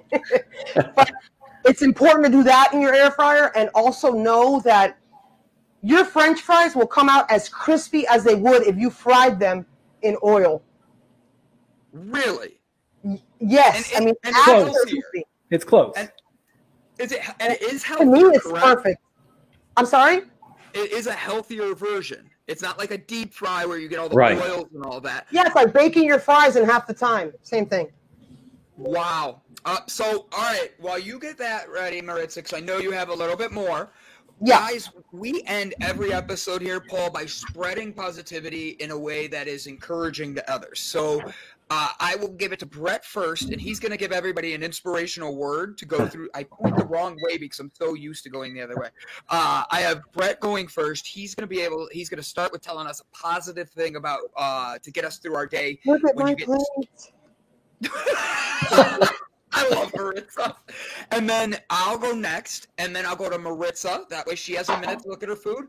And then, Paul, you'll take us out, and then Maritza will end the show showing us the food. And if it gets a higher rating than a 6, she twerks, and we're all excited to see if it's going to be that good or not. So, Brett, do us a favor. Lead us an inspiration today, buddy. All right. Well, I'm going to take a quote from Jamie Foxx as he was interviewed regarding, he was the character behind the character in Soul. And he said, life is a blink of an eye. So don't waste your blink. And I think that is really profound. It's like there's opportunities that come up. Don't miss that opportunity, and don't miss that opportunity to miss those small things that really end up meaning a lot, because it's a series of small events that lead to your life, just like it's a series of steps that get you to the top of the mountain. Mm-hmm. Mm-hmm. Well said, Brett. Well said. We only get a fraction of time, but in that moment, we lose track of everything else, and we think that the whole world's falling apart. Realize that eternity is a lot longer than that one moment that you're dealing with. Stress is always going to come, but only you can choose how you're going to respond. Don't worry what others think. Love you first. Have your boundaries, and build the best you can build. Miss Maritza. You know me, I was born ready. So, okay, hi. Guys, always remember, and I say it over and over and over again, find the light. Be with people that shine, people that are confident and positive. It will bring positivity into your life. It will bring great things into your life. It's very important. And those people that are negative, don't walk away from them. Don't indulge in their negativity, but try to help them in their life. Try to see how you can put your little grain of sand in their situation to try to give them some uplifting, motivational talk to them. Always remember that we're all together in this world, and we're all, in my eyes, related in this world. And I love everyone. And this network that I'm part of, that I love so much, Delight, the Java Delight, I love so much, and it's my network as well. It's all of our networks, and we're all about positivity, and we're all about giving back, and we're all about helping, changing one life, one day at a time. But that Scotch egg, when I cut it open, I'm putting my Delight in there because I can't function without it. And I will tell you something else, guys. My love for you is equivalent to every grain of sand in the ocean, because I really know how to love. And I hope you guys enjoy this recipe. And don't forget to check me out on Stovetop Yum Yum. And my cookbook is coming soon. And I love you guys. Paul, you see how we did it, buddy? Take us away. Give us that inspiration. So I have two things. I had an original thought when you first said that I had to have something inspirational, but then you mentioned the word stress. And I think for most people, stress is definitely a part of their lives, especially now. And I'm not sure if you've heard about all the lockdown that's going on in Ontario, and we're like in full lockdown, and a lot of businesses are feeling stress. And the one thing that helped me the most is the actual definition of stress, which I love. Stress is the amount of energy that you put into resisting your situation. The second thing I wanted to say is we talked a little bit earlier about the ability to carry a project through to its completion, and that requires a certain amount of self-discipline. And my favorite self-discipline quote that I always use in my seminars is this: self-discipline is the ability to anticipate what you really want and go after what you really want versus what you want right now. Well said. Well said. Because I love how you phrased everything today, from the pain you went through to the triumph, all the way to your son's business and the support and the joy you have on your face, to the yelling of your wife, "Hey, am I allowed to say this?" No, everybody thought that was great. Everybody loved that. She's on the other side of my office. The office is closed. There are no employees here because of COVID, and she's like way over there, but she can hear me. So I love it. You have been absolutely amazing. Guys, go subscribe. Stovetop, show us that again. Wow, that looks good. Oh my gosh, now I'm hungry. Oh, so that just shows that my egg overcooked a little bit, but guess what? Who cares? It's still going to be delicious. That's right. So I read a quote, and I'm going to end with this, guys. It said, boiling water can do three things. It can make you hard. It can make you hard like an egg, soft like a potato, or you can boil it like coffee. And then that's a big taste. So do yourself a favor. Don't let the boiling of life get around you and make you hard. Stay you, stay true, and bless those around you all the way, because you're the one that can change the world. Guys, this was Paul Toby, Maritza from Stovetop Yum Yum. Go subscribe. You got Brett from Businesses Are People Too leading us the way. It is Monday. Remember to check in with your friends, your family. Spread love, spread positivity. Maritza, give us that last taste. Let's see how it is while we get taken out. Paul, if you stick around after the show, I'll make sure I connect you, get you this show. Look at my yogurt sauce, guys. Now I'm going to top it with my odorless, tasteless Delight CBD, which helps bring calm and balance to my life. And I'm serious about that. So, you ready for the first bite? Ready. Ooh. This is going to be a good one.